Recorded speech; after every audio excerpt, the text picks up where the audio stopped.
This Film is Lit, the podcast where we finally settle the score on one simple question. Is the book really better than the movie? I'm Brian, and I have a film degree, so I watch the movie, but don't read the book. And I'm Katie. I have an English degree, so I do things the right way and read the book before we watch the movie. So prepare to be wowed by our expertise and charm as we dissect all of your favorite film adaptations and decide if the silver screen or the written word did it better. So turn it up, settle in, and get ready for spoilers, because this film is lit.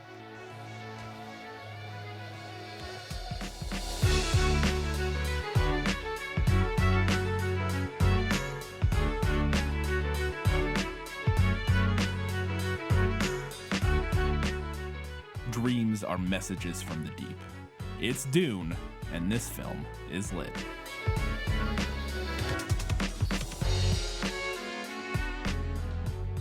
Hello and welcome back to This Film is Lit, the podcast where we talk about movies that are based on books. It's our Dune 2021 special, and we're joined by our Dune spurt, who we dubbed him as last episode, which I feel like was a name he might appreciate. Aaron Not Rabinowitz. as good as the Mahdi. I would much prefer. True. All right, you can be our Mahdi then. You can be our Mahdi then. I'm glad to be back. I'm noticing a trend. I feel like I keep getting called in for the really drug-heavy science fiction novels. That's not intentional, but yeah, okay. It does seem to work out pretty well. It's more so the stuff that leans a little heavier into the philosophy stuff that I'm a little less versed in terms of Sure, we'll that pretend kind the of thing. philosophy is my wheelhouse. That's fine. Yeah. I mean, fans know what your real wheelhouse is. So, Aaron, if you don't know, joins us from the Philosophers in Space and Embrace the Void podcasts. Both fantastic podcasts, which you can find on all major podcast platforms, and we'll let you plug that again at the end. Before we get started, want to do a quick thing and let you know you could do us a giant favor by heading over to patreon.com/thisfilmislit. Support us there for like $2, $5, or $15 a month to get access to bonus content. At $5, you get access to bonus episodes of the podcast for just $5 a month. So go check that out. All right, we have all of our segments. We have so much to talk about, and we don't want this to be too long. So we're going to get right into our first segment. If you haven't seen the movie or read the book, it's fine, because we're going to sum it up for you right now. Let me explain. No, there is too much. Let me sum up. We're just doing part one of the movie, right? We're going to do a second podcast for the second half, like to get all the content in, right? We'll fraction it out, so and then we'll do this part two for the second book and movie, and then no, I'm just kidding. I'm messing with you. Oh, I was like, yes. Keep fractaling out Dunes, you know. Yeah. that is true. How many episodes did you guys do on Philosophers in Space? We may have done 3 episodes on the David Lynch version, and we'll be doing another episode on this version. Yeah. Hey, look, I have at this point 5 versions of Dune in my head if you count the Yordowski version. So like, there you go. There's a lot of Dune in there. A lot of Dune bouncing around. All right. If you don't have as many versions of Dune in your head as Aaron, here's a quick summary so you can kind of get caught up going in. Very similar to us. This would be the exposition zone over on Philosophers in Space. Mm-hmm. I don't think we stole it from. I think we were doing it. I don't remember. We might have stole it from you. It's possible. Nobody's ever done exposition dumps before. We made that up. You did make that up. We copyrighted that. It's yeah. Okay. All right. House Atreides is tasked by the Emperor to leave their homeworld Caladan and take control of Arrakis, a desert planet formerly ruled by House Harkonnen. Arrakis is home to a group of indigenous people called the Fremen who have lived under the heel of Imperial occupation for centuries, maybe longer. I don't actually know the timeline on that. Arrakis is prized in the Empire for its production of spice, an awareness spectrum narcotic that is a fundamental piece of commerce and technological development throughout the universe, particularly its use in space travel, as it allows navigators to safely guide spaceships through warp space. Something we don't really see much of in the first movie. We'll talk about it. The Atreides that's where I'm at, right? Yes. The Atreides, primarily Duke Leto, or Leto, I'm not sure how to pronounce. They say Leto in the movie, right? Or is it Leto? I think it's Leto. I thought they said Leto. Primarily Duke Leto, his concubine Jessica, and their son Paul arrive on Arrakis with a goal to continue spice production, but as Duke Leto is a fundamentally good man, to do so without exploiting the Fremen people. The Atreides know they are being sent to Arrakis with ill intent by the Emperor and intend to form alliances with the Fremen in the event that they need to defend themselves from an Imperial/Harkonnen incursion.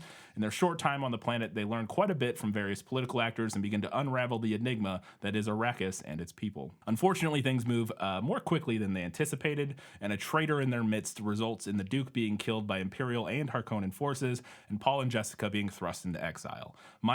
Actually a major subplot. Jessica is a member of the Bene Gesserit, an ancient order of Jedi nuns who have their fingers in like just about everything. And Paul, her son, is a male Bene Gesserit, and as such is the fulfillment of an ancient prophecy. I think I'm getting that right. Roughly. Aaron, is that close? Yeah, you should underline the word eugenic nuns, eugenicists. Okay, sorry, eugenicists, Jedi nuns. Okay. It's fairly important. There's a lot of eugenics running around in this universe. Yeah. He gets crazy future predicting powers, and after Paul and Jessica fall in with the Fremen in the desert, they recognize Paul as Lisan al-Gaib, I believe, the fulfillment of one of their ancient messianic prophecies, which was in fact seeded by the Bene Gesserit centuries ago. Paul fights a Fremen embodiment of toxic masculinity, kills him, and assumes his title as Paul Muad'Dib, joins the Fremen, and prepares for what comes next on his journey as a white savior. But that's the You shouldn't point. say those terrible things about Jami's friend of Paul. Pardon me. Jami's dies honorably in combat. I think He does die honorably in combat, but he's a little bit toxic with his honor and his. He has a little bit of but he lives in an honor culture, right? Fair Like, enough, but even still, Gar pretty is crucial. like, bro, bring it down a notch. Just saying. All right. We have our game show portion. Katie has not read the book, so we're going to take some turns. We have quite a few characters here because Frank Herbert loves his character descriptions. We're going to go through and ask Katie a few questions and see if she can recognize who these characters are. Who are you? No one of consequence. I must know. Get used to disappointment. Okay? All right, first up. As he emerged from the shadows, his figure took on dimension, grossly and immensely fat, with subtle bulges beneath folds of his dark robes to reveal that all this fat was sustained partly by portable suspensors harnessed to his flesh. Okay, this one seems pretty easy. Yeah. Grossly and immensely fat, a lot to unpack there. We'll talk about it. And also the suspensors. I'm gonna say I'm not gonna know anyone's name. Okay. Except for Paul. Except for Paul. And Duncan, Idaho. It's quite a name. But I'm gonna say this is the head Harkonnen Baron guy. Baron Vladimir Harkonnen, I believe. I had no idea his name was Vladimir. It's not. I don't think that's said in the movie. To be fair. No, I don't think they reference it. He's Yes. so good. He did such a great job for this character. I thought he was absolutely fantastic. crushed it. And the design, the suspensor design, everything was so good. I actually liked the slight tweak they made, and I think I talked about it later, but we can talk about it now. I actually liked the slight tweak they made of he's not quite as fat as I envisioned reading the book. They made him more like not he's more like he kind of looks like Fat Thor, like that from the new God of War. You know what he's actually here's what he's doing, and this is quite explicit in my opinion in the way that he plays the character in the first scene. He's doing Marlon Brando in Apocalypse Now. Yes. And there's actually a very famous Marlon Brando shows up to the set of Apocalypse Now, like on his way towards like getting fairly large as he does in Island of Dr. Moreau. And they end up having to reshoot a lot of the end of the movie to like use shadows and stuff to hide his appearance. And like he does all this like patting his head stuff in the movie in Apocalypse Now that is 100% what Harkonnen is doing here in this first scene in particular. Yes.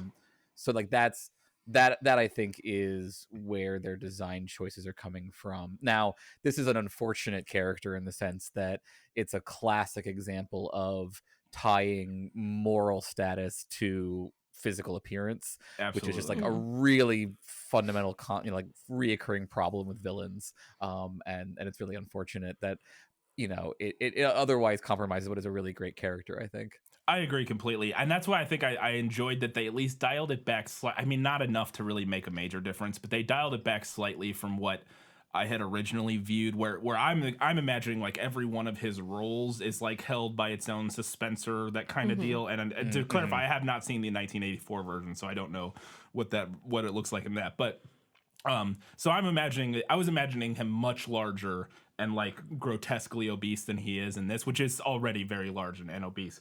And so I liked that it seems like he just has suspensors that kind of help him get around as opposed to like literally holding up the rolls of his body, which was a subtle change, but I kind of enjoyed. I thought it was maybe dialed back a little bit on the like connecting how evil he is to how fat he is. Like the fatter he is, the more evil he is. They like dial, I don't know. It's not much of a change, but anyways. Paul raised his head, saw the man's stick figure standing several paces away, took in at a glance the wrinkled black clothing, the square block of a head with purple lips and drooping mustache, the diamond tattoo of imperial conditioning on his forehead, the long black hair caught in the Souk School silver ring at the left shoulder.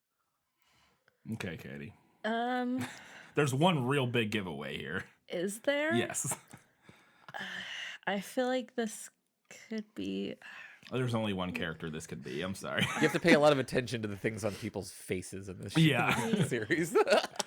Okay. He's not in the movie a ton. He's in the book much more, to be fair, but okay. he is a pivotal I'm player. trying to think who had a diamond tattoo. That's the important part. Because the long black hair made me think Duncan, Idaho. Right. But they did. I will give you the this hint. They changed his hair in this. He has short hair in the movie, whereas in the book he has like longer hair. But I don't think that helps. No.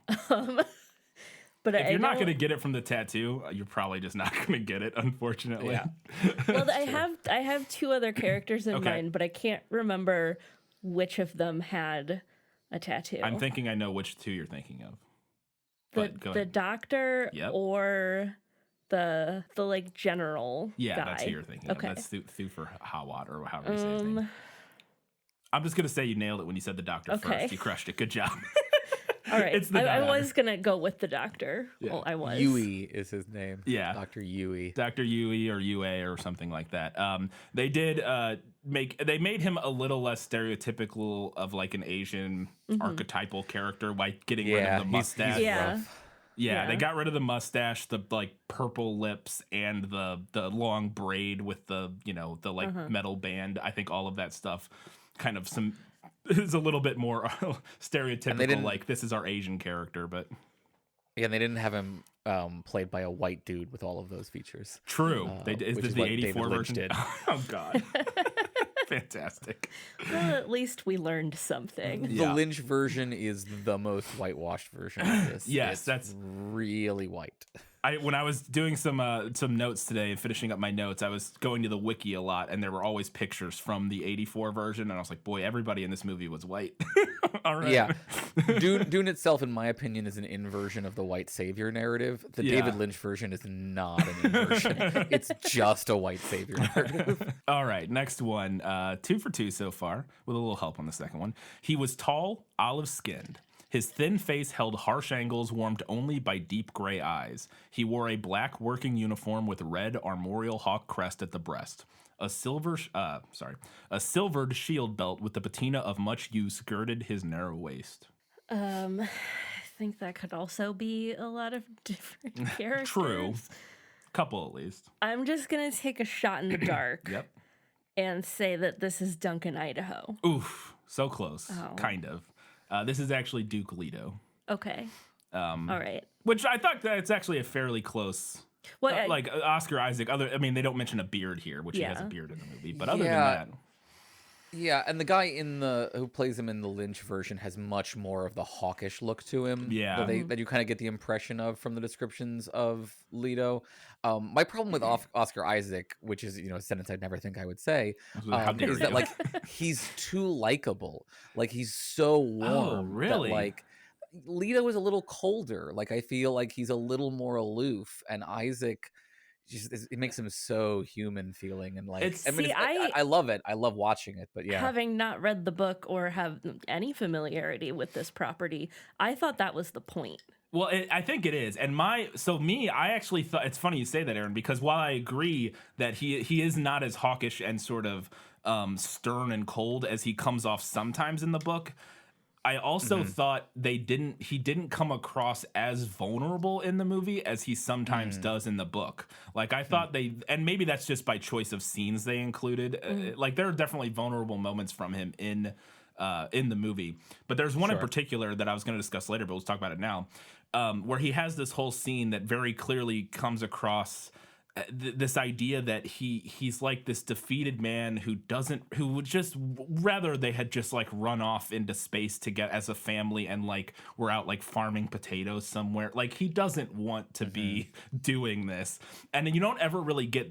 that vibe from him. I feel like in this version of the movie, like I don't think that like well, the closest you get is the scene with him and Jessica where he's like, I should have married you. Yes, and I did like that scene, but I just felt like they didn't get across, because to me that was this constant, this beleaguered man who was thrust by birth and by blood, is put into this position and doesn't really want to be doing it, but is good enough at it, to like do it. I don't know. They don't explain it all in the movie that there's this alternative option where the house could try to go into exile or something like that, and it's sort of discussed a little bit but never taken very seriously. But at least and it always kind of falls back to like honor and the family line, and like he kind of just wants to go run away and be like, let's go live in the woods, but they can't. And I wish that had come across more, because I think they had the perfect actor for that kind of Leto with Oscar Isaac. I think that vulnerability is something Oscar Isaac's really good at. So I didn't think they used it to its full potential. But I do agree that he didn't have that sort of, because he can switch back and forth in the book a lot. And I don't know if Oscar Isaac does that cold reserved leader as well. But anyways. I mean, I still loved him and will love him forever and everything. So. Yes. All right. Number 4. Yeah. There was no single precise thing that brought her beauty to focus. The face was oval under a cap of hair the color of polished bronze.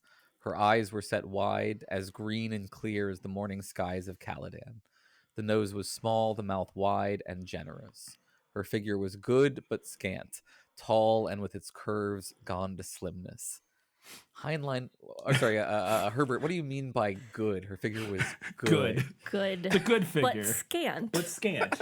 It's edging into Whatever Philip K. that Dick means. description It's territory. right on the edge there. I thought it was slightly a step above Philip K. Dick in its respect, in terms of just a step above. I mean, we're mostly focused on the face, which is a plus. And we're not talking about the breasts or anything necessarily. I mean, only in passing by the curves. But anyways, Katie, what is your? So there are only so many female characters in this movie. Why would you ever say that? How would you suggest this is a male-dominated hero narrative? And this description does not mention spicy blue eyes. No, it does not. So I'm going to go with Jessica. Yeah, that would be correct. Yes, that is Jessica. And I think that tracks on to Rebecca Ferguson, like almost directly. The wide set eyes, the wide mouth, tall and, kind of slim and scant. Almost identical. I don't know if her eyes are green, but other than that, She was very watchable in this. I thought the sequence, and this is a little bit of a change from the book in the part where they escape the Harkonnens.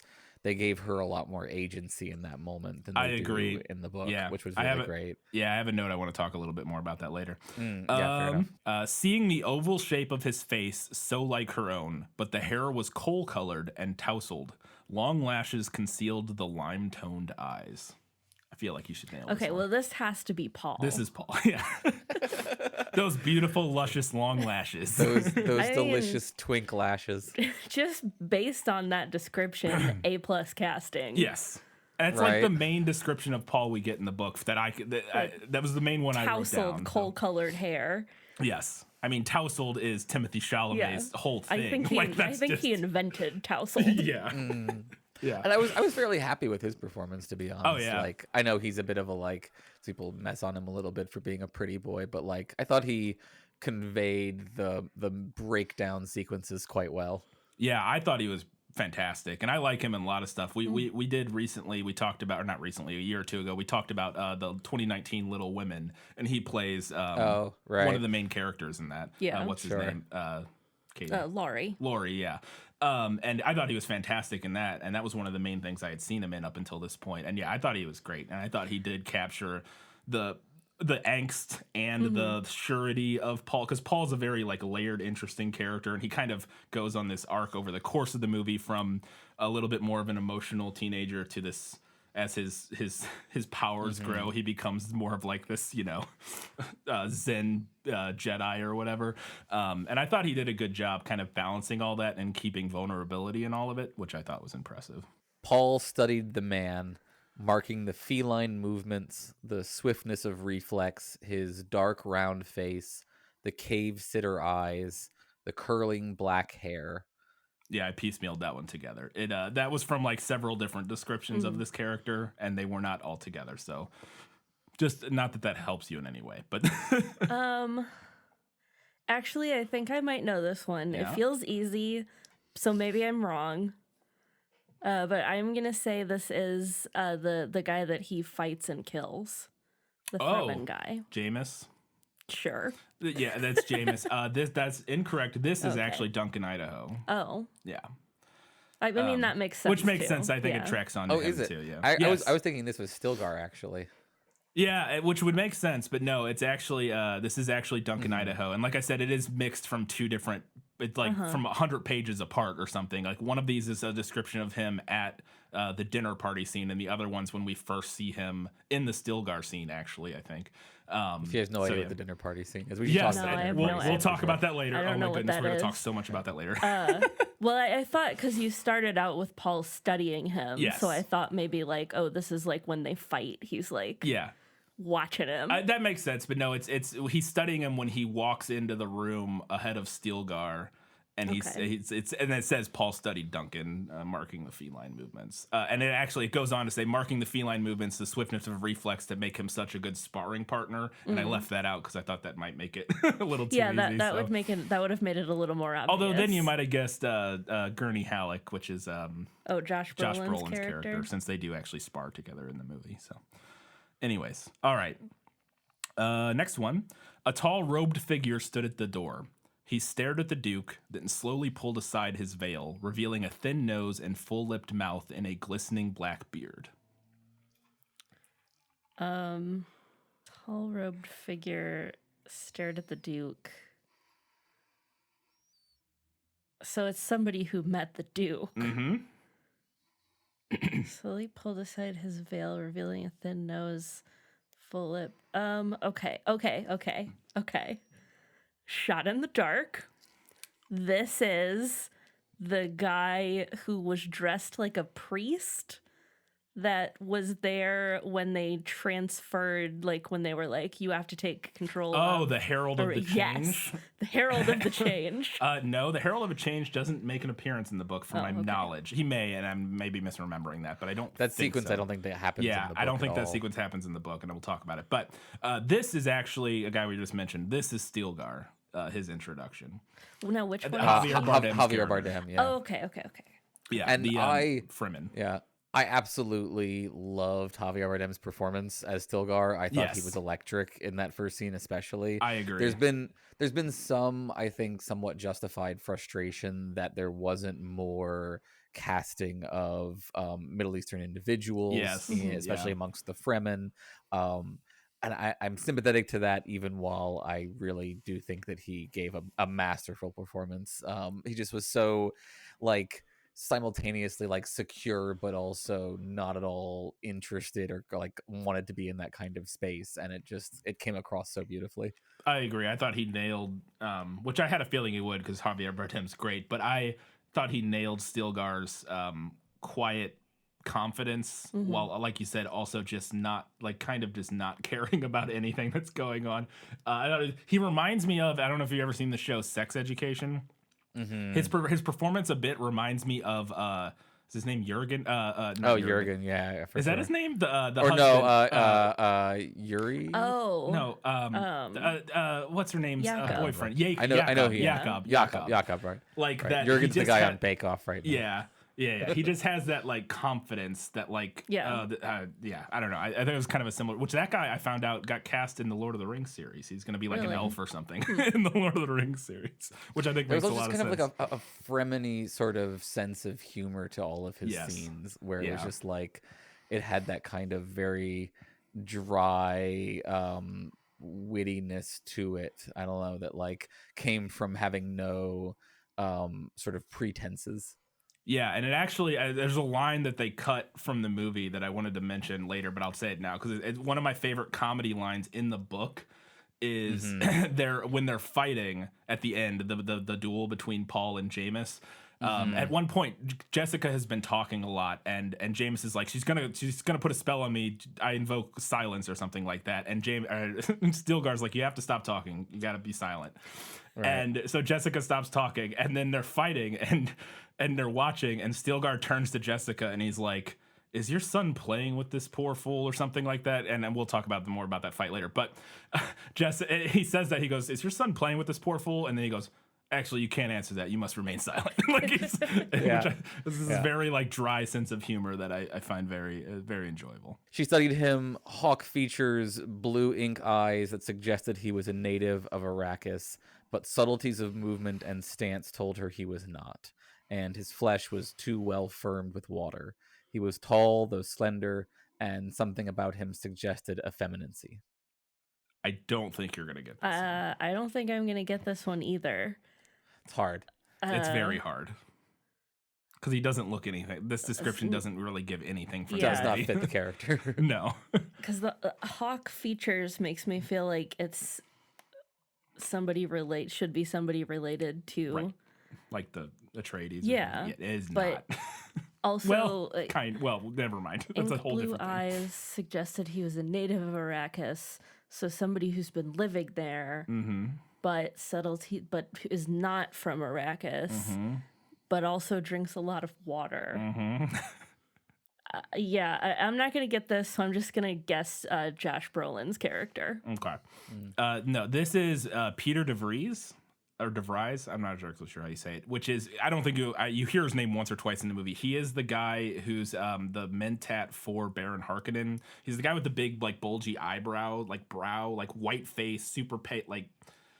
He looks like a Harkonnen, and he's on Sardaukar. Or when they go to the Sardaukar planet, he's like talking to the Sardaukar general, like the singing scene. He's the guy who's there. Okay. He's like the assistant to Baron Harkonnen, who talks to him a lot throughout the course of the movie. I don't remember him at all. He's the one. He's the one played by Scarecrow, right? Yeah, which is almost impossible to recognize in the movie because he has no eyebrows. He has no. Yeah. Yeah, he's so good in this role. It's a shame that he doesn't make it to the end of the book. This description is also, I thought it could have been Liette Kynes, who is also not a native of Arrakis, but goes native, and in the book is a white dude. Not a dude. A black lady. Who is so great. Best casting. Such good stuff. She was fantastic. The blue eyes is, so the Harkonnens ruled Arrakis for a long time, so he had been there with the Baron for a while, and so that's why he has the blue eyes. Even though, and he's also heavily addicted to the juice of Sappho, which is a variation on the spice. Yeah. All right, last one. He was, I think you'll get this one, I think. He was low-built, gross of face and body, with the redacted paternal line's narrow-set eyes and bulge of shoulders. There was yet some rigidity in his fat, but it was obvious to the eye that he'd come one day to the portable suspensors for carrying his excess weight. Okay. I don't know this character's name. Nor do I know the actor's name. You do. Well, I think you might know the actor's name. I do somewhere in my head, but I am not. You can say his other names that you know him forward. It's the Harkonnen guy who was in Guardians of the Galaxy. It's Dave Bautista, who plays Beast Robin, or Rob. I don't know how to pronounce Raban, it. Raban is how they pronounce it in the Lynch version, at least. I don't think they even did they even give his name in this one? They say it once in this movie, and I swear Baron says like Raban or like Rabah, or I don't know. He says something strange that I was like, oh, I guess that's, I don't know. But yeah, it's Rabban Harkonnen. He's the nephew of one of the nephews of Baron Harkonnen. So, but yes, played by Dave Bautista, who is what's his name in Guardians of the Galaxy. Yeah. All right. You got 4, 3, you did okay. I did okay. Some of those were very difficult, to be fair, and I knew you weren't going to get them. So, all right. Katie has a bunch of questions, so we're going to get into our big segment in Was That in the Book? Nicholas Flamel is the only known maker of the Philosopher's Stone. What?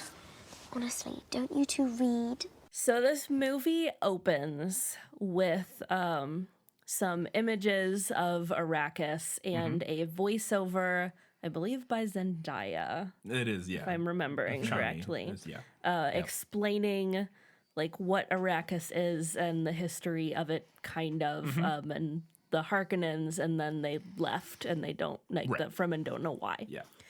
So I was wondering if the book started similarly, if we get kind of like an info dump Like an at the epilogue beginning. almost, Yeah. or prologue. A prologue, yeah. We do not. The Arrakis history and the world building is kind of doled out much more piecemeal in the book over the course of like the first few chapters. We do get a little bit of a history dump through a lesson thing early on, which is a question you have later we'll mention, but not nearly as much information all at once. And I do think, I had this as better in the movie, I do think this is a smart move for a movie audience to kind of do a little bit of that front end world building and explain some stuff and give us some some base information to go into, especially coming from a movie audiences that with this kind of movie coming from a movie like Lord of the Rings, which does this very effectively. I think it's a good idea, but it is not something we get in the book in this way. We kind of just jump right into things in the book, basically. I have to say this, I felt like this was pretty helpful to me. Yeah. To tell me like give me some essential background information. Yeah. Before I'm plunged into this epic space story. Yeah, it definitely helps because that's one of the toughest parts reading the book too, is the first few chapters. Just trying to keep track of who everybody is, what all these different terms, because there's lots of lingo and stuff. And so I think giving us a little bit of a grounding that's very easy to digest right off the bat definitely helps with that. I also liked establishing Chani a little bit, or at least seeing her and giving her something to do for the at the beginning instead of meeting her literally 2 hours into the movie and never seeing her before, other than dreams, was a good idea. Yeah, I really like the centering of Chani's narrative in this one, and I like that in this opening they are focusing on the post-colonial themes of the book in a way that the David Lynch one really fails to do it a lot. I like it instead of making this about the Atreides, right? It's not about the Atreides, it's about the Fremen. Yes. Right? They're the most important people in the story. Paul and them are important insofar as they come to be part of the Fremen in this way. But really, this is a story about the Fremen. The one part I didn't like about the voiceover is that it gives the impression that the Fremen were losing to the it does. Harkonnens. You know what I mean? Like it suggests that like they were like not successfully. Whereas I think the impression in the book is part of the reason the Harkonnens get removed is because they are failing to meet spice quotas effectively, because the Fremen are actually effectively challenging their spice production to some extent.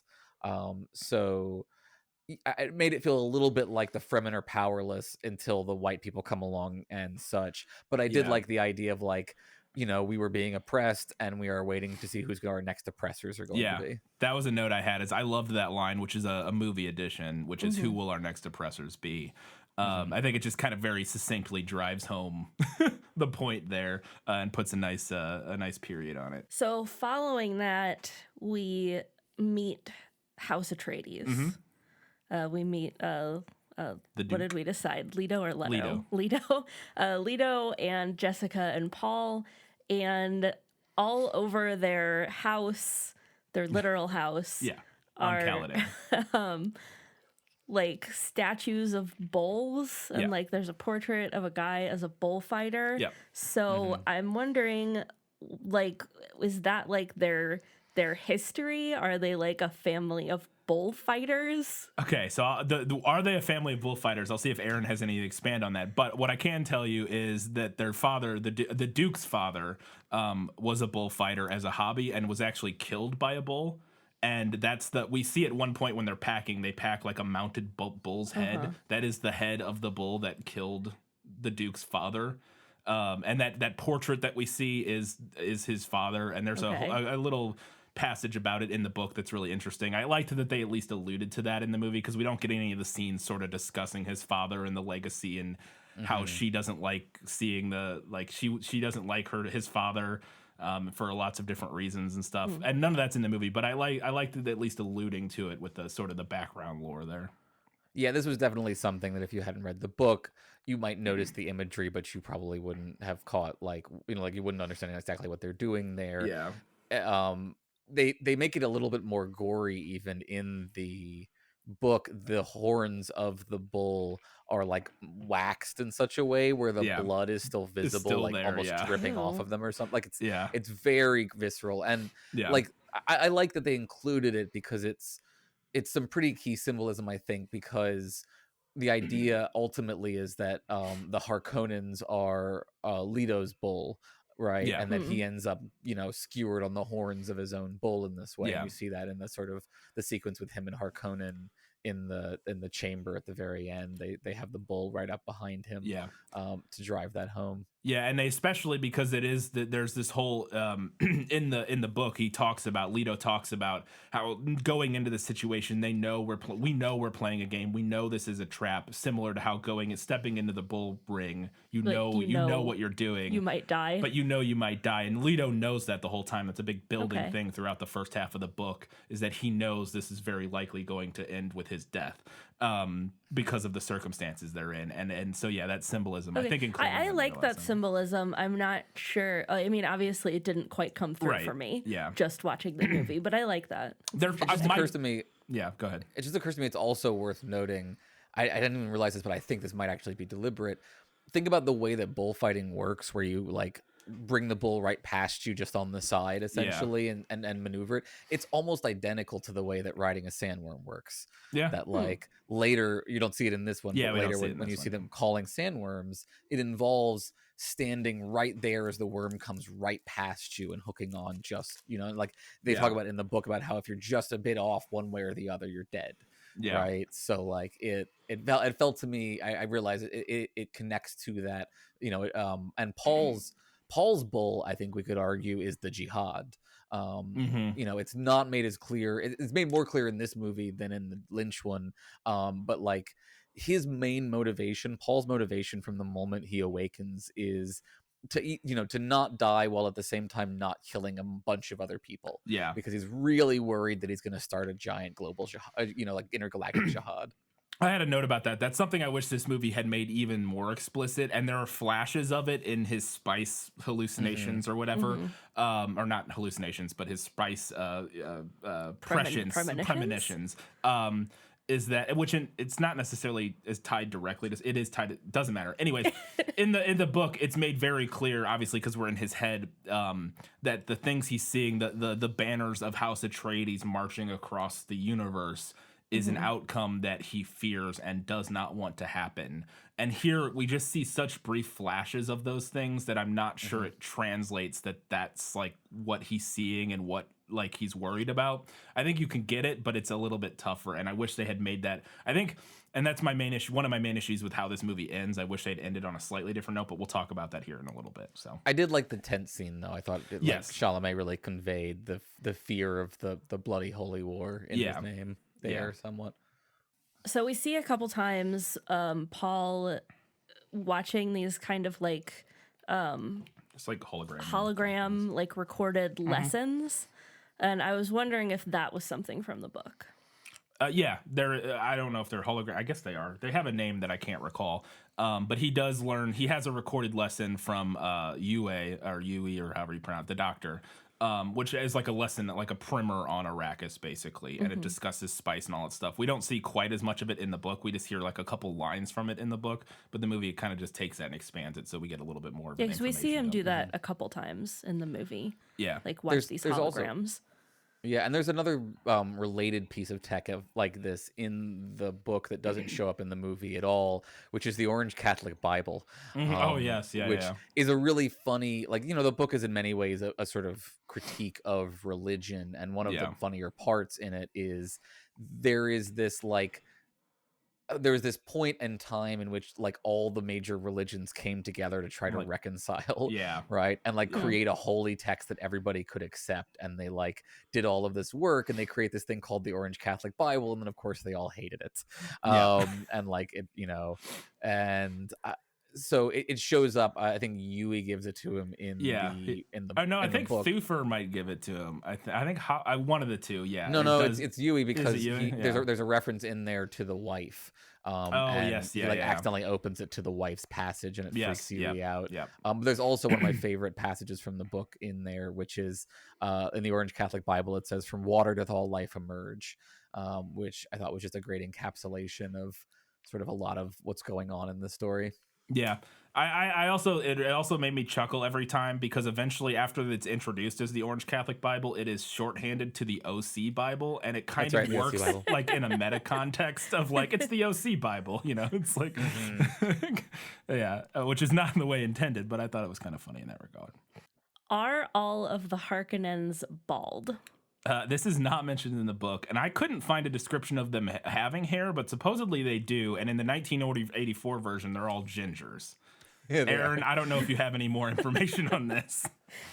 No, I don't remember it being made explicit. Yeah, I didn't- and I didn't- especially like, I think I would be very shocked if in the next one Fade Rotha is bald, because usually he's portrayed as like very handsome. youthfully attractive. Yeah.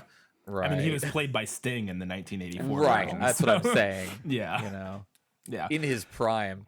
Yeah. I'm really hoping that I'm really hoping they. That was one of my They better were in the all books. bald. Oh, what? They were all bald. Yes, they were all bald. And Yeah, but that was is a choice in this That one. was a Yeah. choice in this one for sure. They're just all bald. And I thought it was a really good choice. Like, and I well, liked we have it. to be Yeah. careful here. Peter de Vries is not of the House Harkonnen. No, he's no. like a servant essentially. Yes, But yeah, I did like.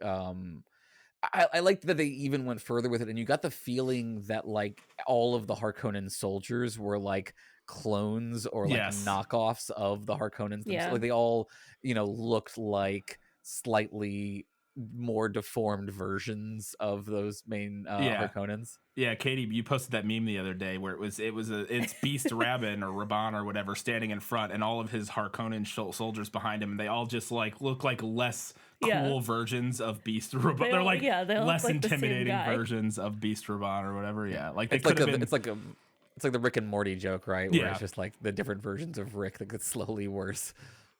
Yeah.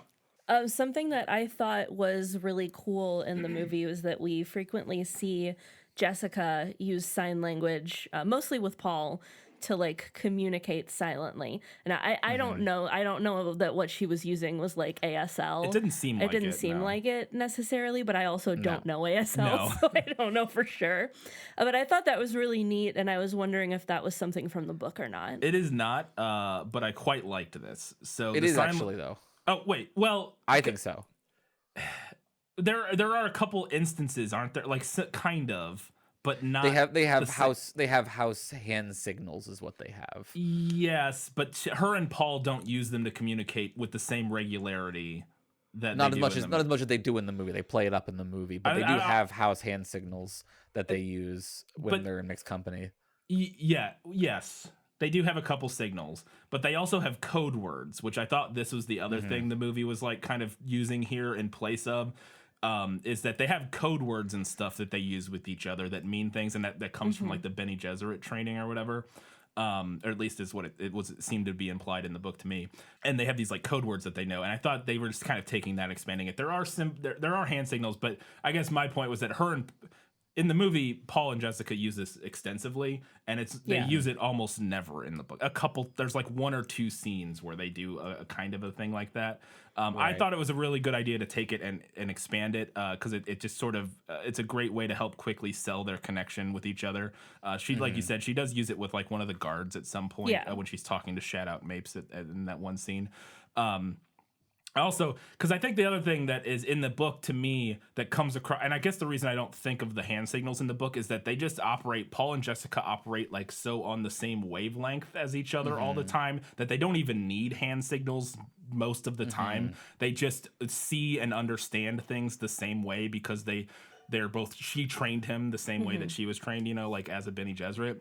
And so they kind of just absorb their environment in the same way, and they're always on the same wavelength, which I thought was really cool, but that's hard to translate to screen because we're not in their heads. Right. Like we get lots of moments in the book where Paul knows what Jessica will have noticed the same thing that he noticed in the scene, and they will like, you know, move forward based on that. Whereas this book, in the movie, I feel like they kind of take that and go hand signals to kind of make that more obvious for the audience. But right. And their ability to sort of communicate in your telepathic level increases as he awakens. So that happens, I think, more later in the book as well. But yeah, it's certainly true that they included it more here, and I think it was to good effect.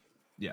So in the first half of the movie, we meet the Grand High Space Nun, the Reverend Mother. Or well, she is a Reverend Mother. Well, she is a Reverend. Yes, but the Reverend she's kind Mother of Gaius like Helena Pope. Mohim. Yeah, there you go. That's the whole name. Gaius Yes, Helena she is. Mohim. She is the Bene Gesserit Pope. That's correct. Yeah. So we meet the Bene Gesserit Pope, who is terrifying. But she had a couple lines that I really liked as she was leaving. What's the House Atreides planet? Caladan. As she was leaving, when she's saying goodbye to Paul, she says, "Goodbye, young human. I hope you live." And I really loved that line. I'm going to start saying it to teenagers. Was that from the book? It's not from that scene. If it's in another scene that I forgot, it's possible, but I went back and double checked. She does not say that in that scene when she leaves him there. And like I said, if it comes from the book, it's from another book or somewhere else. But I did not recall it. And I did also quite like that line. I thought it was fun. She does, I think, refer to him as a young human at least, right? Yeah. When she tells him to pull his hand out of the box, because it's a test of being human. Yeah, in the Lynch version, there's a great line where she says, you know, we'll do what we can for you and Paul, but for the father, nothing, which I thought was a really nice addition. I also liked the way in this sequence where they gave more agency to Jessica by having her do the litany against fear, which was really nice. But also the way they sort of give you a little bit of information about the Bene Gesserit's larger plan with the Cuisar's Haderach. You know, it's interesting to think because, you know, once you know the story, like it's hard not to see all of that stuff, but to see it from Paul's perspective and be thinking like, no one in the universe knows that what these people are up to. Like this is a secret plan that like everybody knows that the Bene Gesserit are not to be trusted, but they don't know what they're actually up to. So I thought it was a nice reveal in the way they do it in the movie. Yeah, I agree. And there is a kind of a similar sentiment at the end where she's telling him a bit in the book in the end of this chapter of the Gom Jabbar sequence where she's telling him about how every male who's tried to take the truth sayer drug or whatever has ended up dying basically. And so there's like a kind of a similar implication of like, if you try to do this, you're going to die or whatever. And it's kind of a similar sentiment. But it's, I liked that line in the movie. It's a fun kind of snarky line.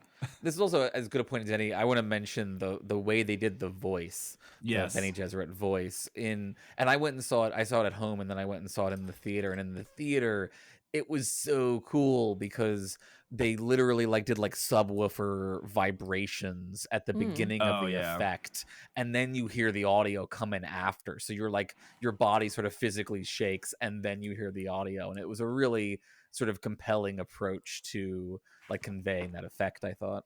Yeah, I thought it was super cool. We're gonna go see it. We watched it at home this first time so I could take notes, but we're gonna go to the theater and see it because I have to see it in theaters. I highly recommend the theater experience. I mean, I loved it at home too. They're both good experiences, but yeah.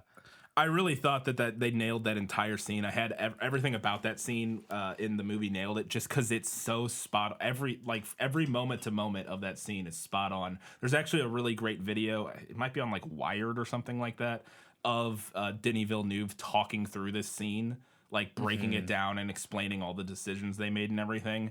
But everything from the box to the voice to the actual Jam Bar, the little needle with the poison on it and all that stuff is identical to the book. Almost every line is there. They cut a lot of lines from the book, but every line we do get is basically straight from the book, except for the one you asked about. And it's so good. And I love in the movie the moment that really got me that is when he's got his hand in the box and he's struggling, and then Jessica starts doing the litany, which I agree with. Having her start doing that first and then Paul starts doing it inside, I thought was a really cool change. I don't think he actually does it, does he? I think he just does. concentrates. He whispers it a couple times. Yeah, I think he pieces of it, whispers it a couple times, like a couple pieces of it, not in the same Right. way that Jessica does. But I did hear him say like, I shall not fear or something like that. Okay. Yeah, but it's brief. But there's this moment where he then looks up at the Reverend Mother, and the music, his theme kicks in, and it's so good. It's that Hans Zimmer score for it's specifically like Paul's theme or whatever, with that like very Middle Eastern, North African type of influenced theme. Is so cool. I love that moment. So this is kind of a two-parter question, and I think then I'm gonna maybe have another follow-up question. Okay. So the Bene Gesserit Pope Reverend Mother is chastising Jessica because they told her to have a girl and she instead had a boy. And she is then further chastising her for teaching him the Bene Gesserit ways. And she says, so much potential wasted in a male. So I want to know if that line is from the book. I actually don't know, but And also some version of it, certainly. yeah, some version, yeah. So are boys not supposed to learn the Bene Gesserit ways? And also, can they control what gender child they have? Because it seems like yes, but I would like some expansion on that. Yes and yes. As far as I yes know, and yes. Yeah, the Bene Gesserit are all women, essentially. But there is the prophecy of the Kwisatz Haderach, as Aaron mentioned earlier, the one who can be in many places at once, who is a male Bene Gesserit. And Jessica, as the Reverend Mother in the scene mentions, that she chose to have a boy, one, because the Duke wanted a boy, but also she thought that like she could create the Kwisatz however you pronounce So it. she wanted to Virgin Mary herself. Kind of. Yeah, it's a little ambiguous, I think, Yeah. in the book. She's sort of like she doesn't know what her real true motivations were. And like I would say, I think she's more motivated by the love of Leto, and so she, and yeah, the way this works is the Bene Gesserits have such a high level of control over their own bodies that they can choose the sex of their own child. Okay. Yeah. Essentially. Yeah. So you just manifest. You can manifest a penis or whatever on your baby. Yeah, apparently. and this is Interesting. my biggest challenge with the book overall. One of my biggest challenges is that like.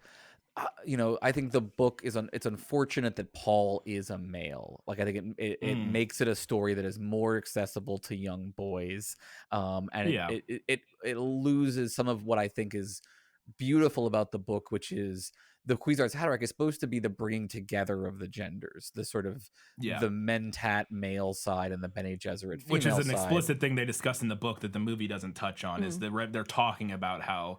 The Kwisatz Haderach is the combining of, yes, like you said, the mentat, the male and the female together, the feminine but it's still and the masculine. right, but it still is happening in a male body, and it's a male dominated narrative. It would be in some way preferable if he could have been even more androgynous than Timothée Chalamet is what I'm saying. Timothée right? Chalamet is pretty androgynous. If they wanted to take it that direction, where as part of his ascension, he rediscovers his identity, I think would actually make a lot of sense potentially. I don't think they're going to go that way, but This feels in the movies at least, very this feels very ripe to me for like a transgender non-binary reading of this story. Yeah.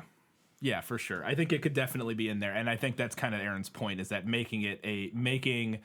there's no, beyond the initial discussion of the combining of the masculine and feminine and sort of the prophecy and all that, there is no confusion, or at least not that I've gotten to so far in the book, or discussion of Paul and his gender or his sex or whatever and what that means or anything like that. Doesn't seem to play a major role in...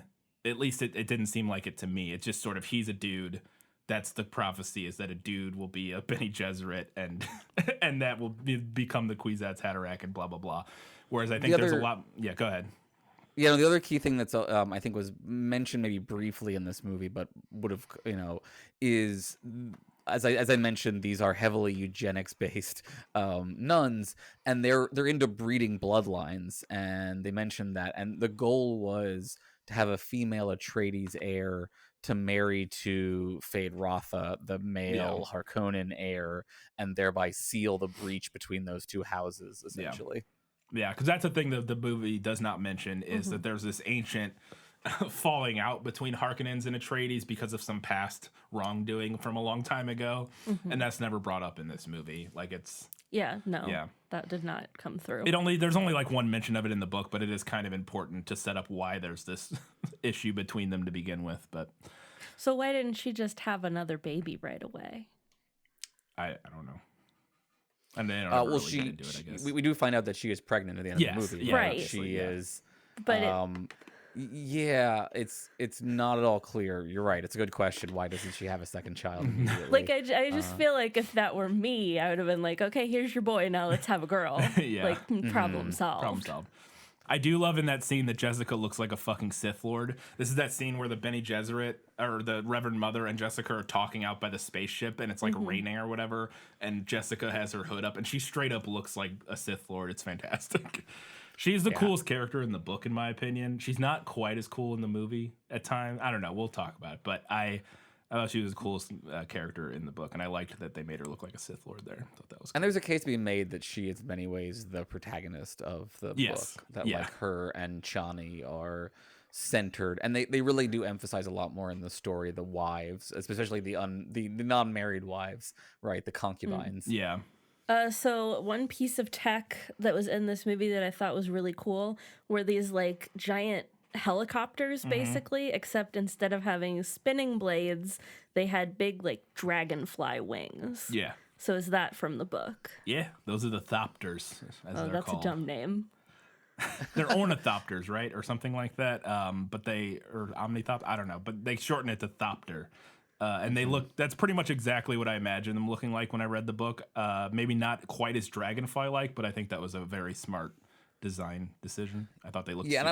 I'm like 90% certain that's Villanueva directly homaging the Yordowski version. There's a couple. Okay. There's some like art that was done for that version before. This is a movie version that fell apart. That never got made we talked about it on our prequel episode briefly about the documentary about it. Yeah.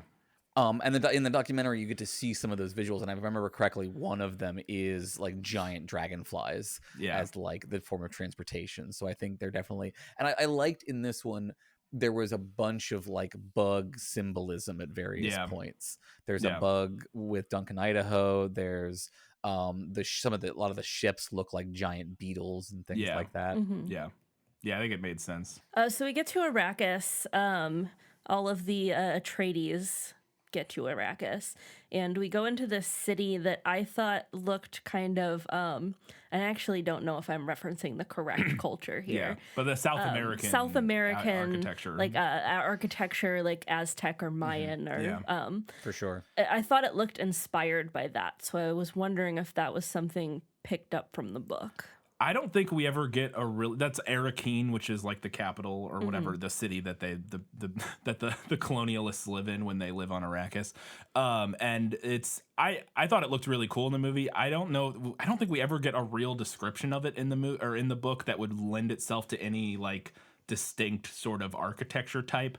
The only thing we really get in the book is that there's a shield wall. I mean, we do have like talks of like rampart walls and stuff that they're on at different times, and like the palace, and there's like some descriptions of interiors of buildings, but not like what the city looks like. So I think they could kind of do whatever they want, and I thought it looked pretty cool myself. Yeah, and we do see the shield wall in the distance in the movie. Right, the shield wall is I think generally thought of as being a physical like as a giant rock wall essentially. Though in the David Lynch version, they use like an automated shield. There's a shield system as well that gets deactivated. So there's, I'm not sure. It's sort of ambiguous in the story how that works a little bit, I think. But there definitely isn't a direct description of a completely covered city. And this blew my mind in the movie. I loved this as a choice because it makes perfect sense the moment you see it, right? Like in a place that's so terrible where the sun is awful, like having a fully covered city like that, like absolutely makes functional sense. In the book, it feels more like Agrabah, right? Yeah. So you just sort of get the vibe that it's like, square, deserty houses and a palace, basically. Yeah. Moving forward a little bit, we meet Stilgar. Stilgar, yeah. Stilgar was his name, who's not Fremen. like the leader of the Fremen, He's one but of like the he's leaders one the of Fremen. They're like different the groups or leaders, whatever, yeah, so. of a group of Fremen people. And he comes to the city to talk to Leto.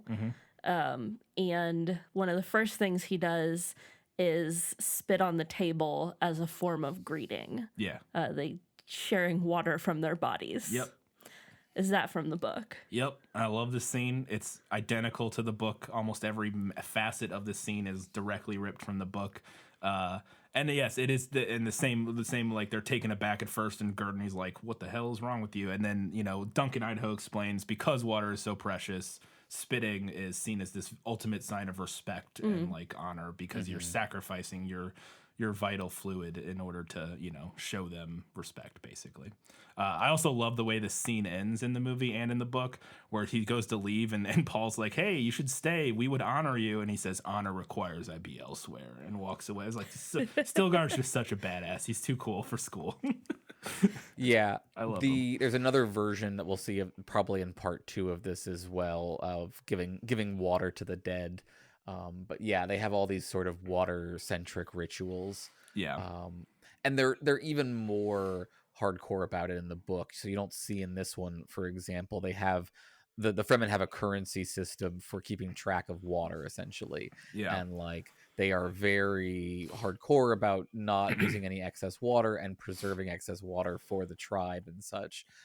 So there's the sequence with the date trees, which is also referenced in the book as well. Yeah. And water drippers is something that happens where people will like clean up excess water and then like bring the rags out to the door, and like beggars will come and beg for water, essentially. I love that. I wanted to talk about that in the dinner because that's part of that dinner party scene, which we're going to talk about shortly. Right, for sure. But I love that, all of that. There is also speaking of the water currency, there later on in the book we find out that any water borrowed, you borrow at a rate of like 10-to-1 payback or something like that. Like, because there's a moment where they have Jessica and Paul have water and they give it to some of the Fremen that they're with, and they say we'll pay it back like 10-to-1 in weight or something like that.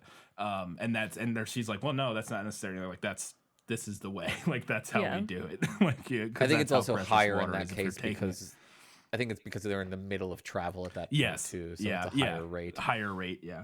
So Leto and Paul and some other people go out in a dragon copter to view spice production. Yep. So we see like the giant machine thing trolling around the desert, picking up spice. But then a worm starts to come. So they're going to use this other giant piece of machinery to lift the first thing, except it doesn't work. And Oscar Isaac is like, we have to get those men out of there. Get them out of there. And the other lady's like, but the spice. And then he yells, damn the spice. So does he yell damn the spice? It does indeed yell damn the spice in the book. The carry-all scene there plays out very similarly. There's a few small changes. Main one being that in the book, the carry-all just doesn't show up. It's disappeared, and they're like, where the heck is it? And so, but other than that, it plays out almost identically. And then some of the ending parts, which we'll talk about coming up here in your next question. But yeah, the damn the spice line, he does yell damn the spice because they're like, we got a full load of spice. They don't want to leave it. Like that's their livelihood is, getting the spice out. That's how they make their money. And he's like, screw it. Damn the spice. So yeah, he yells it in the movie. Interesting. Okay. And you also get that great bit of Leah Kynes. Yeah. Also during that scene, when they're attempting to rescue these workers, Paul goes out into the desert and like immediately gets high on spice. Yeah. It like comes out of the spice machine. So does that from the book? Can I get some expansion on that? That scene's not in the book. He's just helping out, like get people on the helicopter or on the thopters in the book, and then they leave. this whole sequence is added where he's out there and he gets like all hopped up on spice and like is hallucinating, and Gurney has to come save him. I think I like him getting dosed, like super dosed by the spice here, and that's sort of kickstarting his ascension. I don't know what your feelings are, Aaron. I kind of liked that initial setup for what kind of jump starts. Again, it's like a jump start for his journey that he's going on here of becoming the Kwisatz Haderach and whatnot. Or he has 8 million titles, but of going down that path. I thought it was kind of cool, and I also liked him sitting there hallucinating next to the thing and Gurney running up and grabbing him. Plus, we get a fun dramatic race, back to the Thopter, which I thought was fun.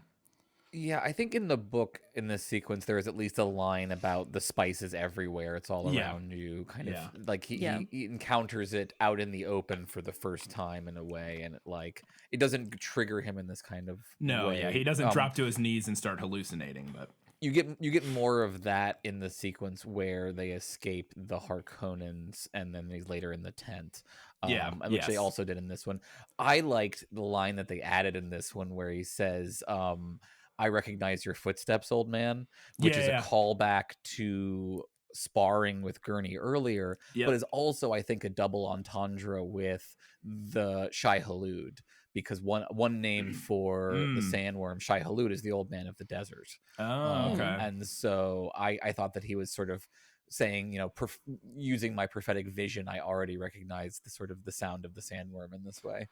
Yeah, because it is a callback to Gurney, because he says that to Gurney earlier in the sparring sequence when Gurney walks in. He's like, "Oh, I would recognize you by your footfalls or whatever, by your footsteps." And that's I didn't realize, I didn't put together that connection, but I think that's cool. I like that. So we see the Imperial Army. They're the Sardaukar, which work for the Emperor. So he hires them. They're like from my understanding, it's like from a prison planet. They're like a hired, like a mercenary. So army, we get an army who's working for the Emperor. Yeah. All lined up out in the dark in the rain. But there's a guy like throat singing during that scene. Is that from the book? No, and I love it, and I'm glad they added it. We don't go to the planet where the Sardaukar come from at all in the book. It's just mentioned that they come from like a prison planet and stuff, but we don't ever see it. We don't visit it in the book. And so I liked going there, and I thought that guy was super cool, the throat singing guy. I loved everything about the Sardaukar. I love that they have their own language. I loved the background human sacrifice blood ritual that was going on there, where people are like chained up and being drained for blood. The way this works is, Katie, there are like the two scariest armies in the universe are the Sardaukar, who are they're raised on this prison planet. It's the worst place in the world, and the ones who survive there are the most hardcore people in the world. And and then they bring them in and they give them all sorts of like pleasures and things, and like make them completely subservient to the Emperor. And then the others are the Fremen, obviously. And the idea is, hard places make for strong people, right? So the point is that Arrakis itself is exactly like the prison planet in being this incredibly harsh environment. Yeah, kind of like imagine the army that Daenerys in Game of Thrones recruits. That worm. What's his name is Grey Worm. Grey Worm is a part of, kind of like that, except they're a different idea, but similar. So then we get our big betrayal of House Atreides, and the opposing forces, the Sardaukar and the Harkonnens, descend on Arrakis. And you were losing your mind during this scene. Not because of this scene, but yes. Okay, well, you seemed upset during this scene. Really? So is this like big battle not from the book? Is that something the movie added? No. This happens in the book. We don't see almost any of it. Like we get allusions to it. It does happen. They come invade, but we're mostly in Paul's perspective, and we jump around to different characters, but we don't spend much time in the perspective of the characters in this battle, because Paul's like drugged by the Harkonnens and then gets, kind of, and then we're in Duke Leto's perspective for a bit, who's also drugged and in with Baron Harkonnen, and then we're out with Paul and Jessica as they escape into the desert. We never actually see much of the actual invasion, but it does happen, and there is artillery being used by the Harkonnens to drive all the forces into the mountains and stuff, into the caves, and so they just took what is in the book and expanded it into a big cool action sequence. And I liked it. I was like, this is very dramatic, very fun, very cool, but at what cost? Only because, and the reason I was upset in this moment is that when this happened, I knew they had skipped my favorite scene in the book. And I was very upset that we were going to get zero of what is one of, I say my favorite, it's up there among my favorite scenes in the book, just for, and we'll talk about it here shortly, which is the dinner party scene. We just completely skipped it. And that's why I was upset there. I will mention, if you're really desperate for a performance of the dinner party scene, the Sci-Fi Channel version has it. Does it? Okay. Oh yes. And I agree, it's a really great scene. I mean, okay, it's fine. It's a Dune adaptation. It can't be bad. So yeah, and this is actually very common in Herbert's work. He doesn't seem to like to write action scenes, and so the action often takes place at a distance. The same thing happens in the end of the book as well. It's a thinky, talky book with fairly short descriptions. Besides the knife fight scene, there isn't a lot of lengthy combat descriptions. I liked how this whole scene went. I thought it went really well. I love the bagpipes, I love the way the bombs were shown and everything. I thought that was super hitting cool. The shields was really cool. And and I thought it was just the right amount of action for what should be a massacre. The whole point is that it's an outright massacre. It's not remotely a fair fight. It's not a good fight. It's not a fun back and forth battle. They just show up and obliterate everybody. Yeah. And like I said, I liked the scene a lot. I thought it was super cool and well done, and I'm glad we saw more of it. It was just in that moment I was upset because I was like, oh, we're skipping my favorite scene. Cool, great. Which is not surprising. That's all. Of course they skipped that scene. It's a very slow, talky scene. Oh, there's so many good moments in it, though, that are so fun. Ugh. Yeah. I was actually worried they were going to skip it. The first sign that I was like, is that when they included one of the moments in it in an earlier scene, there's a moment in the dinner scene where Jessica, through a code word, tells Paul to prepare for violence. There's this big tense standoff. They're talking. We'll talk about the scene a little bit more in a bit, but big tense standoff, blah, blah, blah. And she gives a code word that tells Paul to prepare for violence. Stuff's about to go down. And there's a scene in the movie where earlier where she's getting her assistant or whatever, shout out Mapes, where she gives a hand signal to her guard that says prepare for violence. And as soon as I saw that, I was like, why did they use that here? That's in a later scene. And I was like, oh no. and then it was just gone. So we find out what happened was that Yue, the doctor, has betrayed House Atreides. So he's with Leto, who is drugged and completely paralyzed. Yeah. And the doctor replaces one of his teeth with a fake tooth that's actually a poison capsule, and he's like, you can take yourself out, and if you time it right, you can also take the Baron with you. So you're welcome, actually. So is that from the book? Yep. Yue hits him with a dart, knocks him out, and then does that scene's almost identical. It's equally terrifying. It's a horrifying scene in the book because we're in Paul's head, or Duke Leto's head a little bit, and he's paralyzed, trying to mumble to him and talk to him, and he can't. And he's like, you're dead, you're gonna die, but maybe you can kill the Baron. I'm putting a poison tooth in your head. And it's like, all right, cool. That's wild. But yeah, no, that's exactly what happens in the book. That scene is pretty much identical. I do think it is a weakness of this movie that they pretty much cut the entire traitor setup.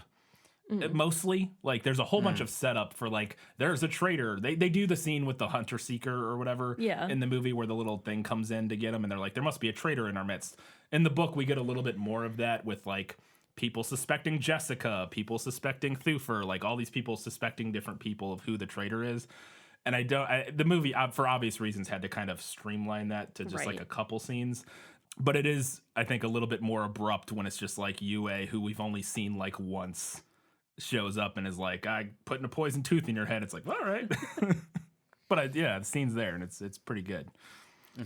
So then Jason Momoa's character, Duncan Idaho, Yes. steals one of the Dragonfly helicopters basically by being intimidating. By being Jason Momoa. Yeah, he just runs up to the opposing forces and is like, "Come at me." And they're like, "No thanks." Yeah. Well, they also just saw him murder a few other of their people. Sure. Yeah, to be fair, Duncan That's Idaho also part of murders being Sodakar, intimidating. so I would run away from him too. Yeah. That's not in the movie. I love that scene. I love that book. addition. Or sorry, it's not in the book, and I love that addition because I love Duncan Idaho's character. And does I love escape, of he's course, but giving we don't much know more how. screen time in the book or in the movie than he is in the book. I've pitched Netflix on a spin-off television show where it's just Jason Momoa playing Duncan Idaho ghouls because Duncan Idaho gets cloned in the later Yes. books and keeps coming Yeah. back. Yeah, So I think spoilers. you Him just do it- dying in this one is not the end. not the end of Duncan Idaho. And it would be super funny for there to just be a different Gula every season who just wakes up at a different point in the history of the universe. Moma does escape, but we just don't know how. I think, in the book, yeah. right? We don't see it at all. It's just happens. We just off like screen, see him basically. later. Yeah, well, he shows up later to kind of fly in and Gotcha. save the day, but we don't know. That thing about him flying in and Paul recognizing him before he gets off the ship is exactly from the book. Yeah. Paul is awakening at that point, and he can tell just by the style of Duncan's flying that it's Duncan coming in. Yeah, he knows, and I think I almost got the vibe that it had less to do with his sort of awakening and just he knows Duncan Idaho so well, and Idaho flies with a sort of a bravado and like a recklessness that most pilots don't, and he just like knows it's Duncan Idaho, which I thought that was really cool, and we do see that in the movie as well.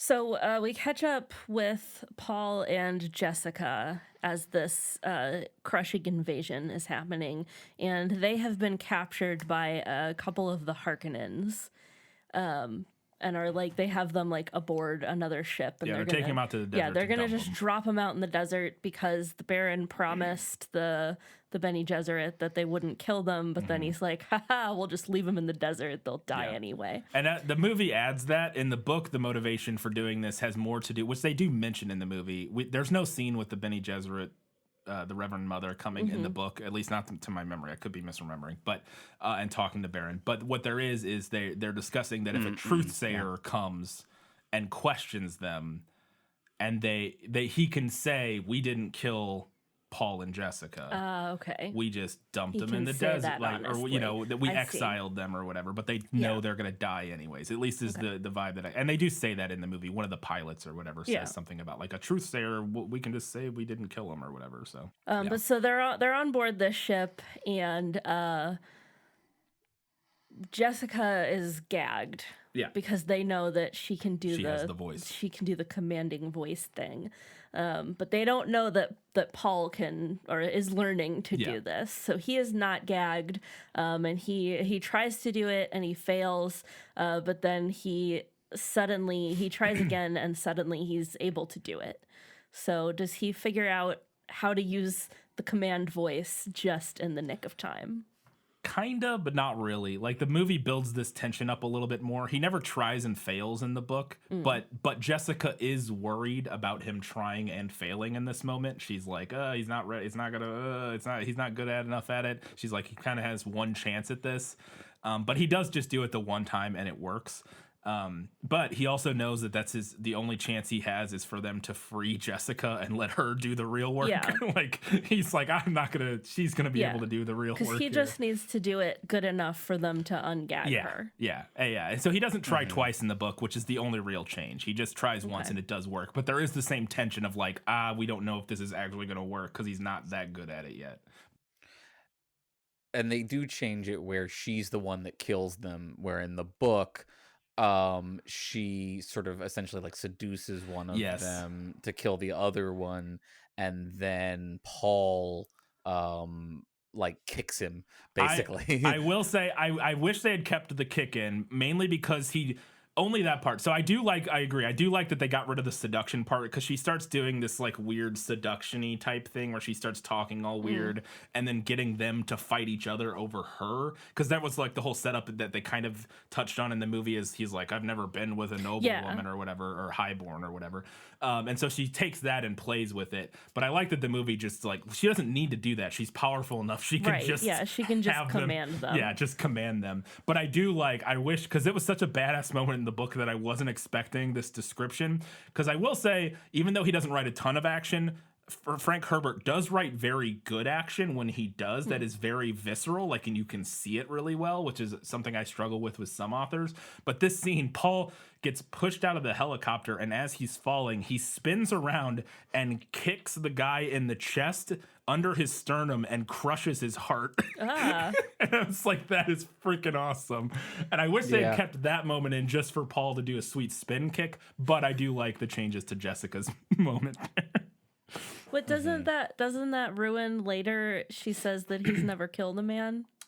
Well, yeah, but it's not clear that he different. kills her. Yeah. He kills him actually. It's weird. I think it is. I think he does kill him, but her point in later when she's like, he's never killed a man. He's never killed a man outside of like a very specific, like, he was just like defending himself. Okay. Like, we got to get away. He kicked him, and I think it is implied that guy dies, because it says something about crushing his heart. So I mean, that or sounds it says like crushes dead his right to me. ventricle specifically. Okay. Maybe you can recover from that. I don't know.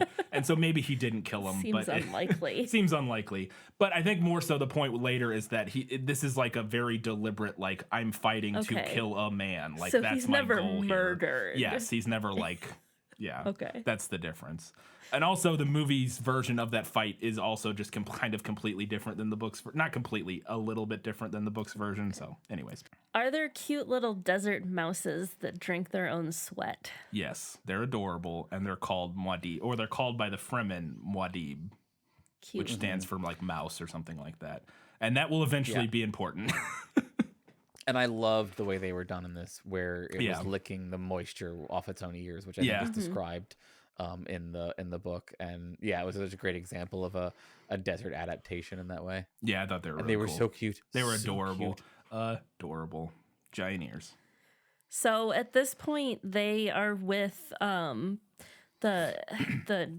Kynes. Liet Kynes. Liet Kynes, who was she's the judge of the change. She's an ecologist or planetologist, depending on who you ask. They're with Kynes, and they're at like some kind of checkpoint, I think they called it. It was an old ecological station they were using to like raise plants to like terraform Arrakis. So they're kind of hiding out there, but then the Sardaukar. Show up. They suspense or drop in. I love that scene where they come dropping in from the ceiling. The Sardaukar show up to again try to kill them, and we get more sweet Duncan, Idaho action. Yeah. He fights them all, and then he gets stabbed, and we think he's down, but then he stands back up and he pulls the sword out of himself and keeps on fighting. Yeah. Any of that from the book? Yeah. Basically, we just don't. The movie takes it and goes, "Here's a lot more of it. Here is it." But Jason Momoa, we get to watch Jason Momoa do a lot of it. But that is the exact scene that plays out in the movie or in the book. They're cornered by the Sardaukar, and Duncan, Idaho, closes the door and holds them off so Paul and Jessica and Kynes can get away. In the book, we actually Paul actually sees him die, like sees him get hit in the head or sliced in the head or something. But he doesn't have the moment where he gets back up. That's not described in the book, like of him going down. It could have happened. We don't know because we're moving on with Paul at that point. So we could pretend it happened. We could pretend it happened, and the movie makes it canon. But it is a fun moment in the movie. I did enjoy it thoroughly. And the bit with the Fremen right before that is great too.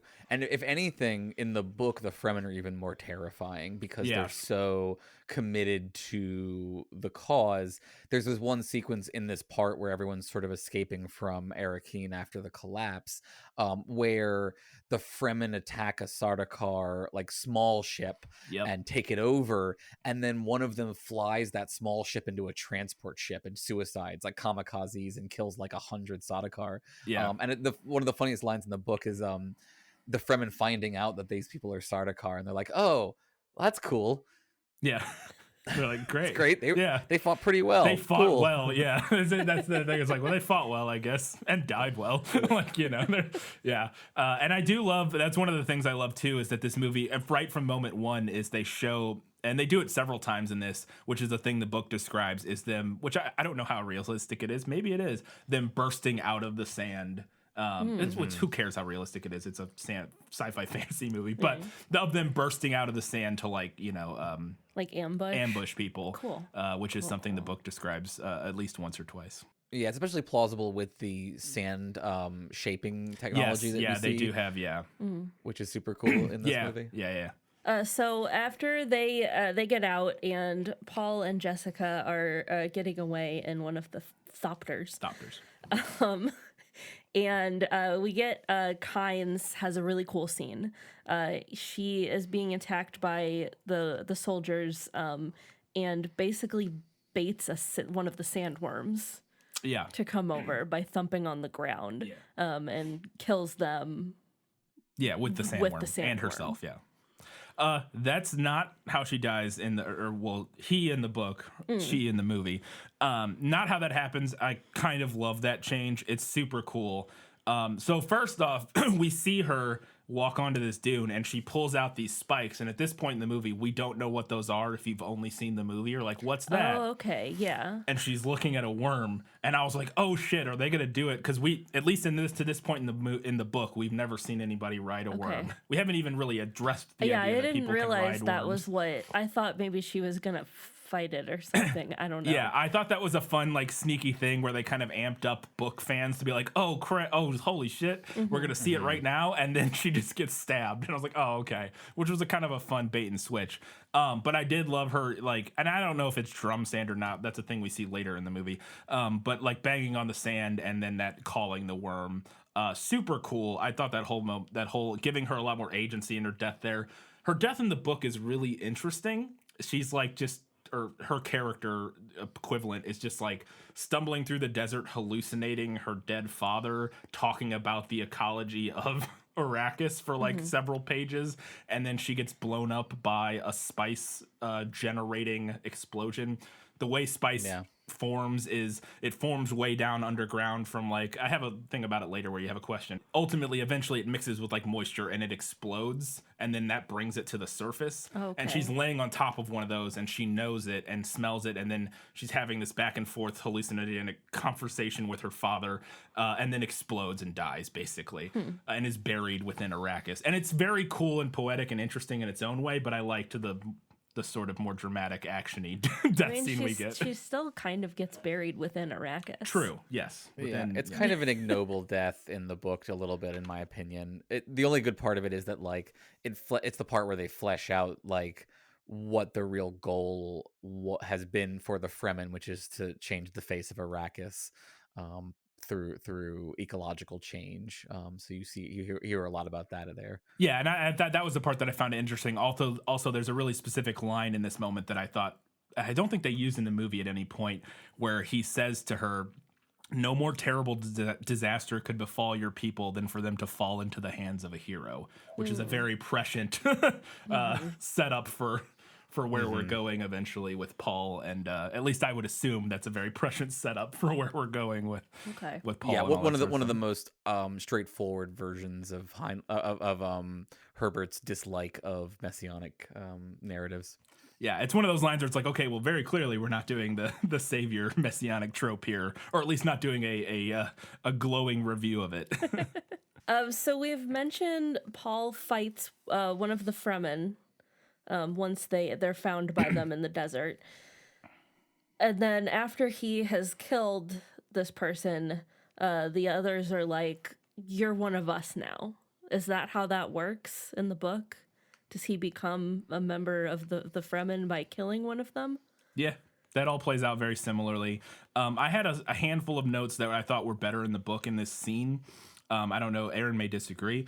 I just want to talk through a few of them. One, the duel in the movie takes place kind of just out in the sun, which was interesting in its own way because the sun's like a big thing with them, obviously, because it's the thing that kills most of the people there.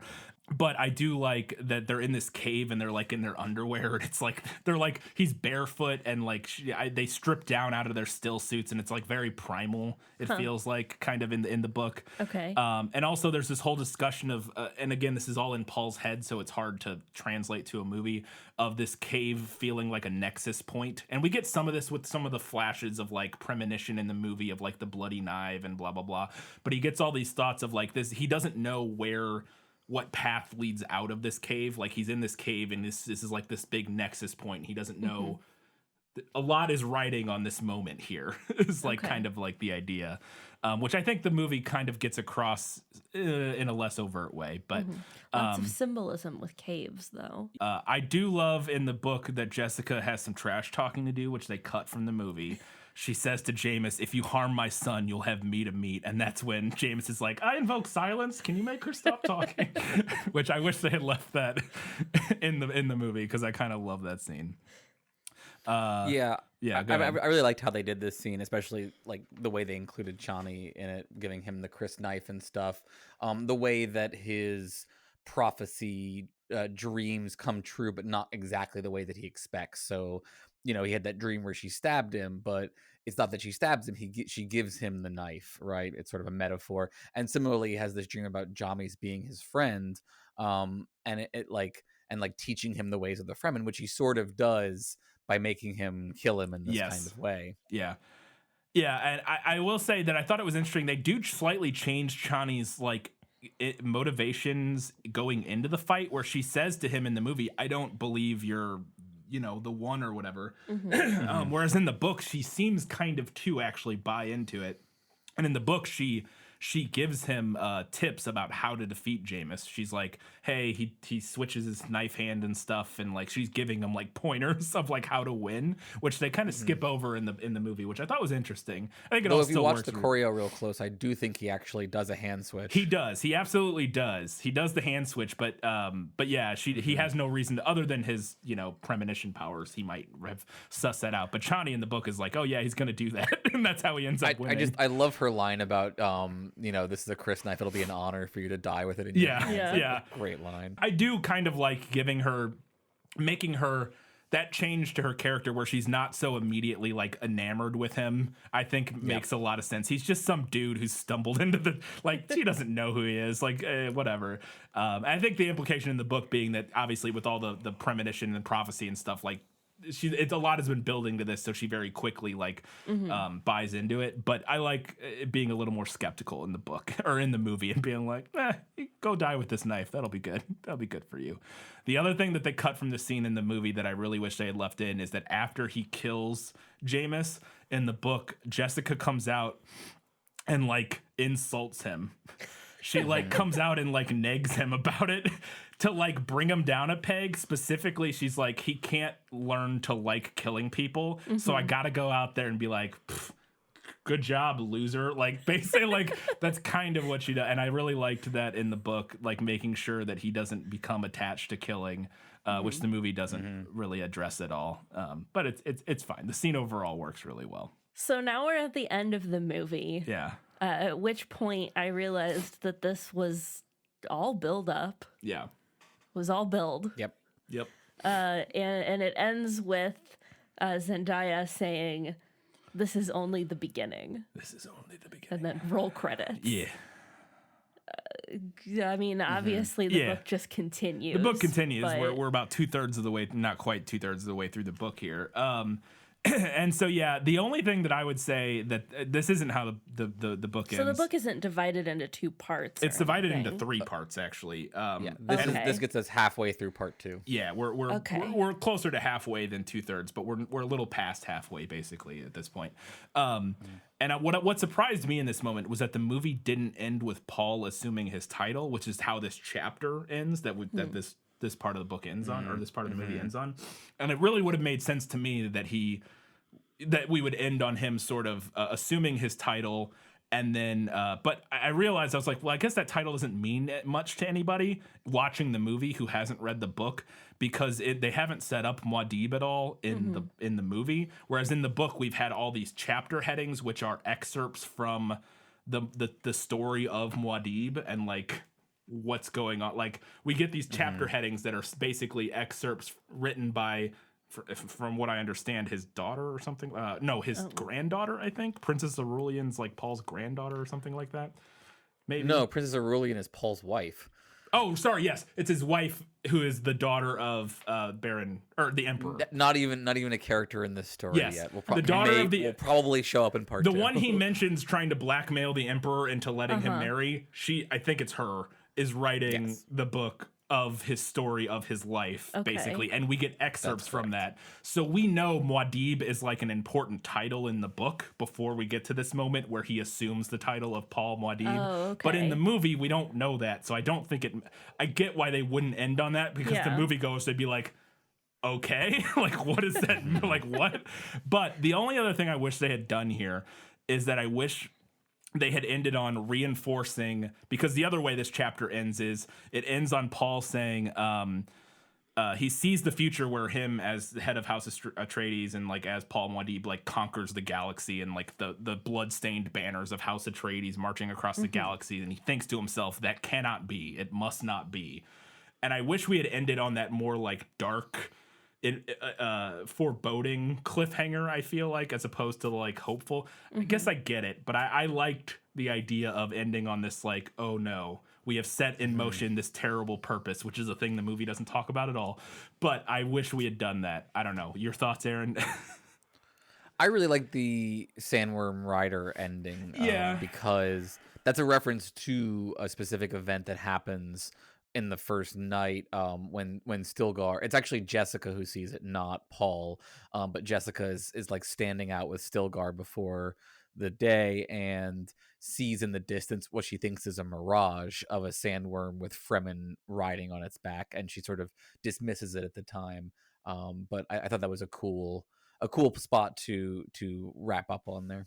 I agree. I didn't mind that. I just wish we had once again reminded the audience of the path we have been set on and the terrible purpose that we have. You know, I wish they had sort of reiterated that to movie audiences, just to put that in our heads for the movie that's coming, I guess. Which I'm sure they'll remind us at the beginning of the next movie. Anyways, I just kind of wish they had ended on a little bit more of a melancholia ending, but I get it. All right, that's it for Was That in the Movie. Let's get into Lost in Adaptation. Just show me the way to get out of here, and I'll be on my way. Was it lost? Yes, and I want to get unlost as soon as possible.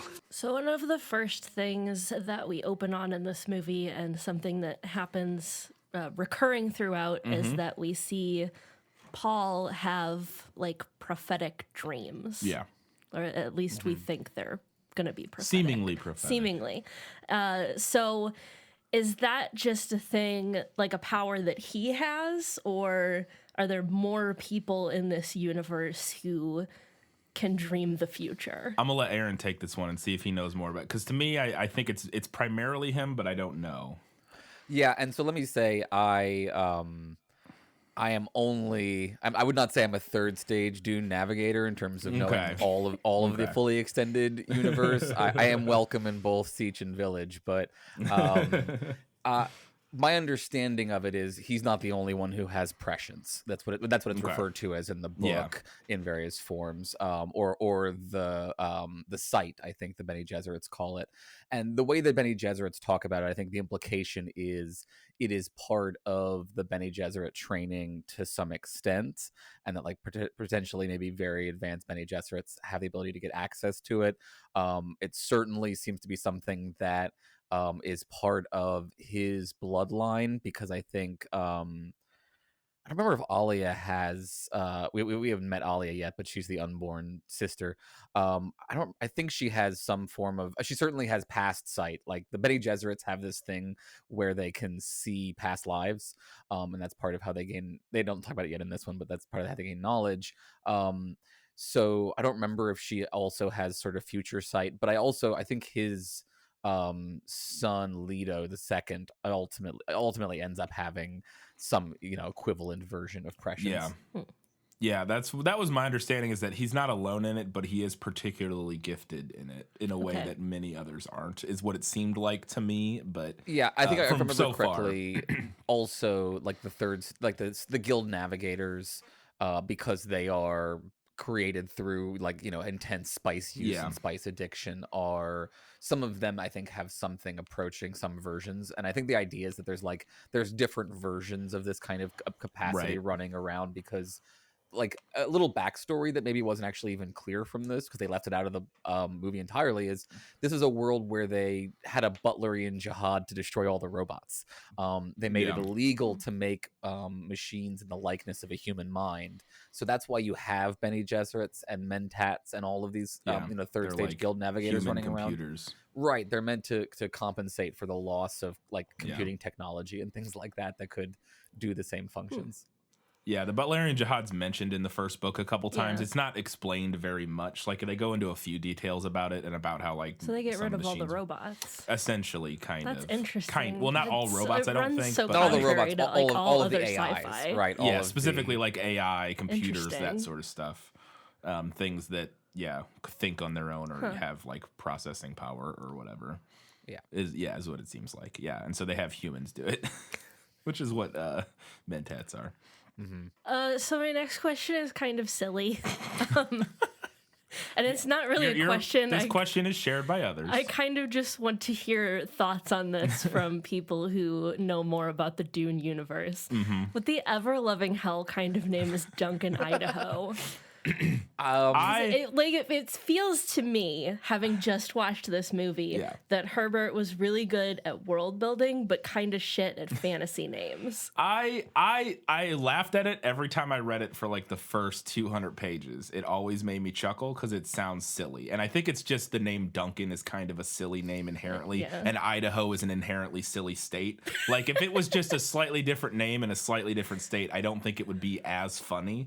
But I do think, like, John Washington, that's not Sure. whatever. But okay, counterpoint. It's a perfect name. There's nothing wrong with it. Anyone who doesn't love it is terrible. That's the end of the I agree. I do love it, but I love it because it's inherently silly to me. So- Like, there's a Yeah, I mean, I get it. Here would be I think the argument for why that name would exist in this universe, right? This is a universe that takes place in the distant future of our universe, and it, again, we've talked already about like Herbert has a kind of cyclical view of history, which makes his like history sort of depressingly illiberal, and the idea is that like lots of old stuff sticks around in this universe and keeps coming back in cycles. So it's not like he couldn't come up with really interesting names like Thufir Howard and like literally 'cause there are all the people other with crazy names. But like I think that Duncan Idaho is a holdover from Earth, right? A holdover from like the original planet where like Paul, right? Paul is a Christian name. You have the Orange Catholic Bible, so you have an inheritance of Earth culture in these kinds of ways. And like the thing is, Duncan Idaho is the coolest badass running around doing all the things and being awesome. That's fair. So like it doesn't matter. He doesn't need a better name. Yeah, I agree. I think it actually makes it even better that that specific character has a name that, and again, just for whatever, I don't think there's anything logical or rational about why it sounds silly to me. It's just something about the words together, Duncan, Idaho, just sound silly in my head. And so I actually do really love attaching that name to a character who is literally just Jason Momoa, like running around like slicing people up and being a badass.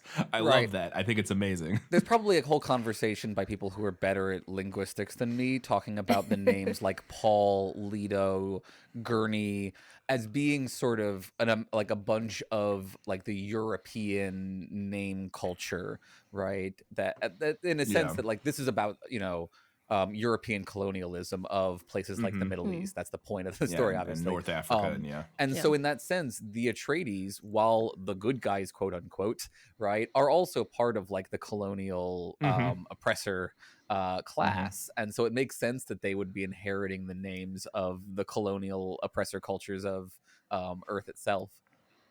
Yeah, I agree. I think it makes a lot of sense, but yeah, Yeah, on and no, first that blush. explanation makes a lot of sense. Not like previously not knowing it, it was very funny to me that you had like some Right. people were named kind of like traditional like fantasy property sounding Vladimir names. Harkonnen. Yeah, and then you have like Paul and Jessica and Yeah. Duncan, Idaho. Yeah, but yeah, no, I think the tying that to the colonialism and stuff, I think makes a lot of sense and does. I think it works. Please don't take anything I say too seriously. I'm just shamelessly retconning anything in a book that I like. Yeah, no, I understand. So we see a couple times at the beginning of the movie this like floating flashlight orb thing that follows Paul around, and I was wondering what that was because it's never really explained. Yeah, I assume it's a glow orb, which is mentioned several times in the book. We mainly see them at the end of the book, or at the end of the first part of the book that the movie's based on. During the actual duel, their arena gets lit entirely by these things called glow orbs that like float and give off like a greenish yellowy light, and that's what I imagine that is. It's just one of their technologies. They have suspensors which allow things to float, and then they have cool floaty balls of light. So that is follow them that around. like the answer to not having to properly light the entire palace? Probably Yeah. it's like a sci-fi torch, you know. It's just Okay. If you like lived on planet wet emo goth and you wanted to have a really moody castle, right? You would just have a single glowy candle that floats around with you, right? follows you That around just makes and perfect sense. provides very dramatic lighting for you. Right. It looks cool, right? It plays again, as you said, to the Spencer technology. You know, you see them in the original David Lynch as well, and they're an interesting effect in that one as well. So like I like them. I will mention in the sci-fi miniseries version where they actually do the fight indoors, they do have the glow orbs and they like shake them to like warm them up kind of to get them started. Oh, yeah. It doesn't work. It is not. It looks very silly. The whole I thing could see is fairly shaking them silly. to warm them up because it like Combined you with could them imagine taking their still suits off and stuff. Yeah, it's like that's fair. there's a lot of silliness in the sci-fi version, but it's faithful. Yeah. It stays very faithful. That's what I have heard. I have heard that. So the scene where Paul meets the Reverend Mother Bene Gesserit, and he puts his hand in the box. Yeah. And I followed that fairly well. I Right. think I understood what was happening.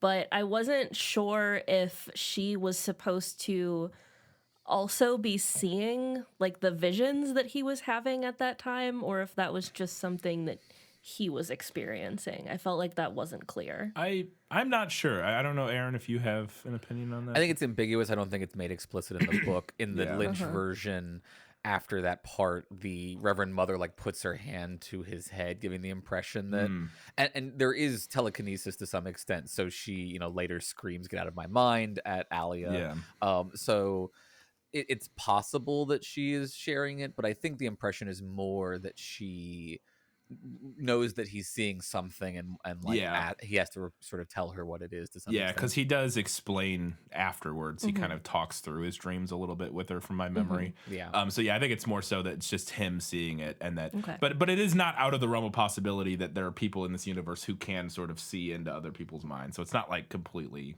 impossible that Okay. could be happening. Right. I wasn't sure because it kind of looked like maybe she was supposed to be seeing them, like the way it was cut together. Yeah. So I wasn't sure if maybe that was part of the box trick. No, but... that doesn't have anything particular to do with that, other than maybe triggering those visions in his mind, because he puts him into this place of immense pain that sort of triggers like a fight or flight sort of response kind of thing. All right.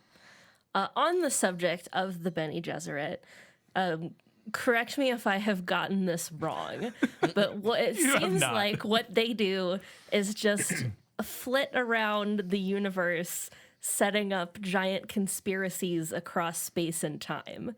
They were the most interesting part to me. You are in not the wrong. movie. That is what they do, and that's what they are, and that's the reason that they're making an HBO Max series about them, Yeah. is because they're very interesting. Yeah, and you mentioned conspiracies. I don't know if you mean in this context like the fact that they're like scheming with all these houses and stuff, because there's also, I don't know if you caught, they go around setting up like Messiah narratives. It's not that's more what I meant, like Okay, setting yeah. up, like setting in motion, like the entire religion. Yes, they're based the whole entire Messiah complex that Paul falls into was established by the Bene Gesserits centuries ago or whatever, millennia or however long ago on Arrakis. Yeah. It was their doing. They laid that path. But they also do like much more concrete, like political stuff. Right. Yeah. They got their hands in everything. So they have this thing called the Missionaria Protectiva, which is what's also known as the black arm of superstition. And literally, they send Bene Gesserits around the world, embed them with societies, and seed those societies with symbolism that they know that like Bene Gesserits will effectively be able to draw on if they get in a tight spot in those particular cultures, which is a weird, like, I mean, it's an interesting, it's a pretty weird way to sort of hedge against one's, severe situations, but yeah, it works very well for, well, not very well because Paul's trying to avoid the jihad, but like that's the whole thing, right? Is all of this has been set up for Paul, and he doesn't want it. Like he really doesn't want to fall into all of it, and he's trying to figure out how he can avoid that without getting himself killed. Yeah, I think it's one of the most fascinating parts of the world building, and very unique. There's not a lot of stories you see that have, or at least not a ton that I've read or seen that have that this ancient order that has their finger. Because I mean, you see a little bit of that with like the Sith and Star Wars and stuff, but not in the same way that you see here with the Bene Gesserit. I think it's really fascinating, and I'm really excited for that HBO Max series. I think that could be really interesting to explore. I'm super into that. Yeah, that and my Jason Momoa series. Yes, absolutely. I do. Yeah, one other thing I wanted to mention is, and I don't know if you wanted to talk about this scene later with the shout out Mape and the knife, but that is one. We can talk about it now. It's in my opinion, one of the best scenes in this movie for being very subtle reference to the book, and also conveys this idea of like the effectiveness of the missionaria. So in that sequence, Katie, I don't know how much you caught there, but it was like she was, Jessica was meeting the shout out Mape, the housekeeper, and was trying to sort of secure her sort of loyalty essentially, right? And like in the book it's described from Jessica's perspective, and she's trying to figure out what is the right sort of response, code, right, the right call and response to convince this person that she is possibly what she wants her to be, and therefore should be sort of protected in this way. And how it works is she pulls out the Chris knife and asks Jessica, what is this thing? And Jessica is going to say, it's a maker of death, right? That's sort of her guess. And as she says it's a maker, right, in the book, the woman cries out immediately, right? Because what she thinks that Jessica has said is it's the maker, in reference, one of the names of Shai Hulud of the sandworm is the maker, right? You hear this later in Liette's prayer to bless the maker and his water, bless his coming and going. So she thinks that she has correctly identified it as a tooth of a sandworm, and therefore confirmed the legend of like knowing their ways as if she was born to them. So I thought they did a beautiful job capturing that without explaining it, and that like people who had read the book would catch it, and people who didn't would just sort of not be bothered by what was happening there, I think. Yeah, I thought it was a really good scene and pretty much spot on. My question, Aaron, and I don't know if you have an answer to this about that scene, and it was the same question I had in the book, is that later on there's this rule, and I went and double checked this on the wiki, and it was the rule that when a Chris knife is unsheathed, it must be sheathed with blood on it. Yes, correct. But they don't do it in that scene. She does not do it in that scene. I noticed this as well, and my thought was maybe they felt like it would have been too weird to try to explain it in that scene, but it was easier for it to come across in the later scene when it was the soldiers out in the field all doing it at once. But I agree with you. It seemed like a continuity error to me that she put the knife away unbled. Yeah. She does say it's an unfixed blade, but that doesn't have to do with the blood or not. That has to do with, there's like the fixed and unfixed one. So that has to do with like whether or not you can keep it. If it's unfixed, you have to keep it on your person, or else it will disintegrate. But if it's fixed, they can like put it into storage and it won't like disintegrate, is what I read. But yeah, and there's all kinds of rules. Yeah, Chris knives are cool and very weird. Yeah. Well, I was not bothered by it, and like I understood that scene perfectly. So I guess they did a good job with it. Yeah, I thought it was an excellent scene and very direct from the book too. Just those little moments were just so beautifully conveyed. One of the next things that we see is the Reverend Mother talking with the Baron, which I think was kind of my first clue that they were had their hands in everything, like everything. But I really want to know what the absolute fuck that spider thing was. I have no idea. Oh, Aaron, man. do you have any idea? There are several theories, all of Okay. which I think are entertaining. And yeah, that was one of alongside the first time you see Arakeen and it's covered, that little creature thing was like, what the and amazing, that? really Yeah. cool, big props. So Yeah, it's like a spider, but it has like human Yeah, it has hand fingers. hands. Oh, yeah, terrifying. so I And like think in order of most plausible to least plausible, what it probably is a Benny Lilacs creation. Now this is a group that Brian may have heard referenced like once or twice in the first book. They I'm have trying to almost remember, no yeah. role in the first book. They are essentially a group of xenophobic, paranoid, isolationist, human robot hybrids who have like gone Awesome. off and like altered themselves in various ways. They are the creators of a bunch of technology that people use, including they create clones. I think they end up being the ones who create the Jason Momomos.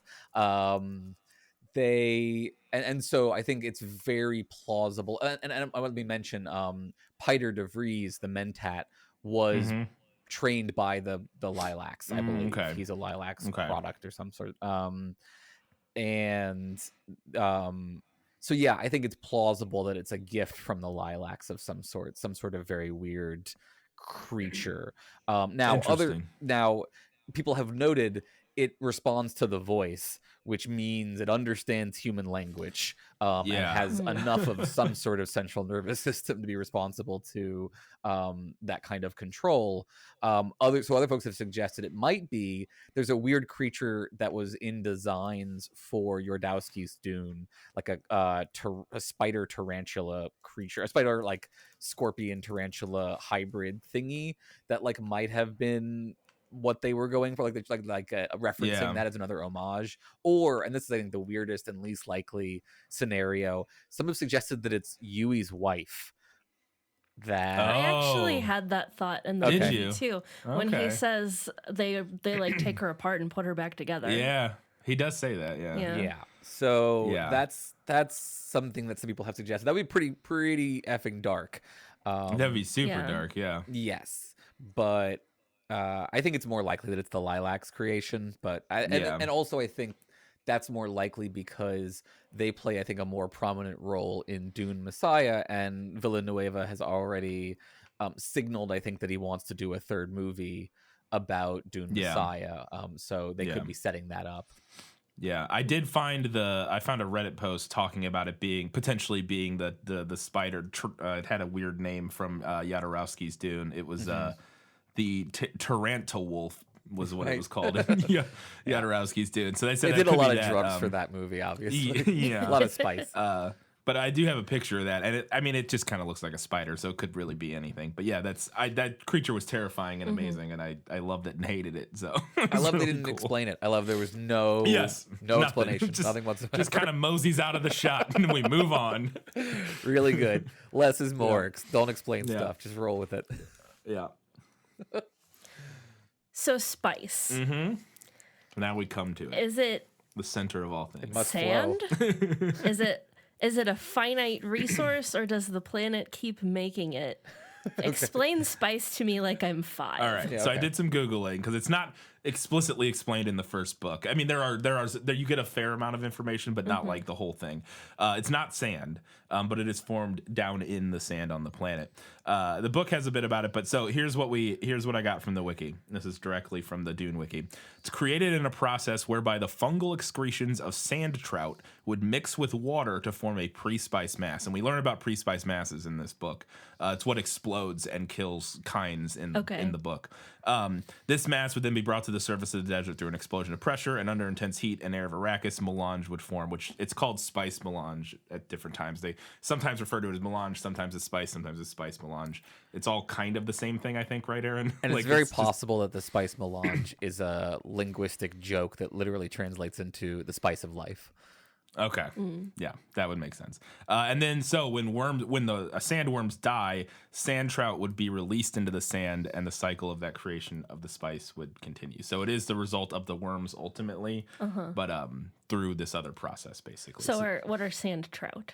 I don't know, but they come out of.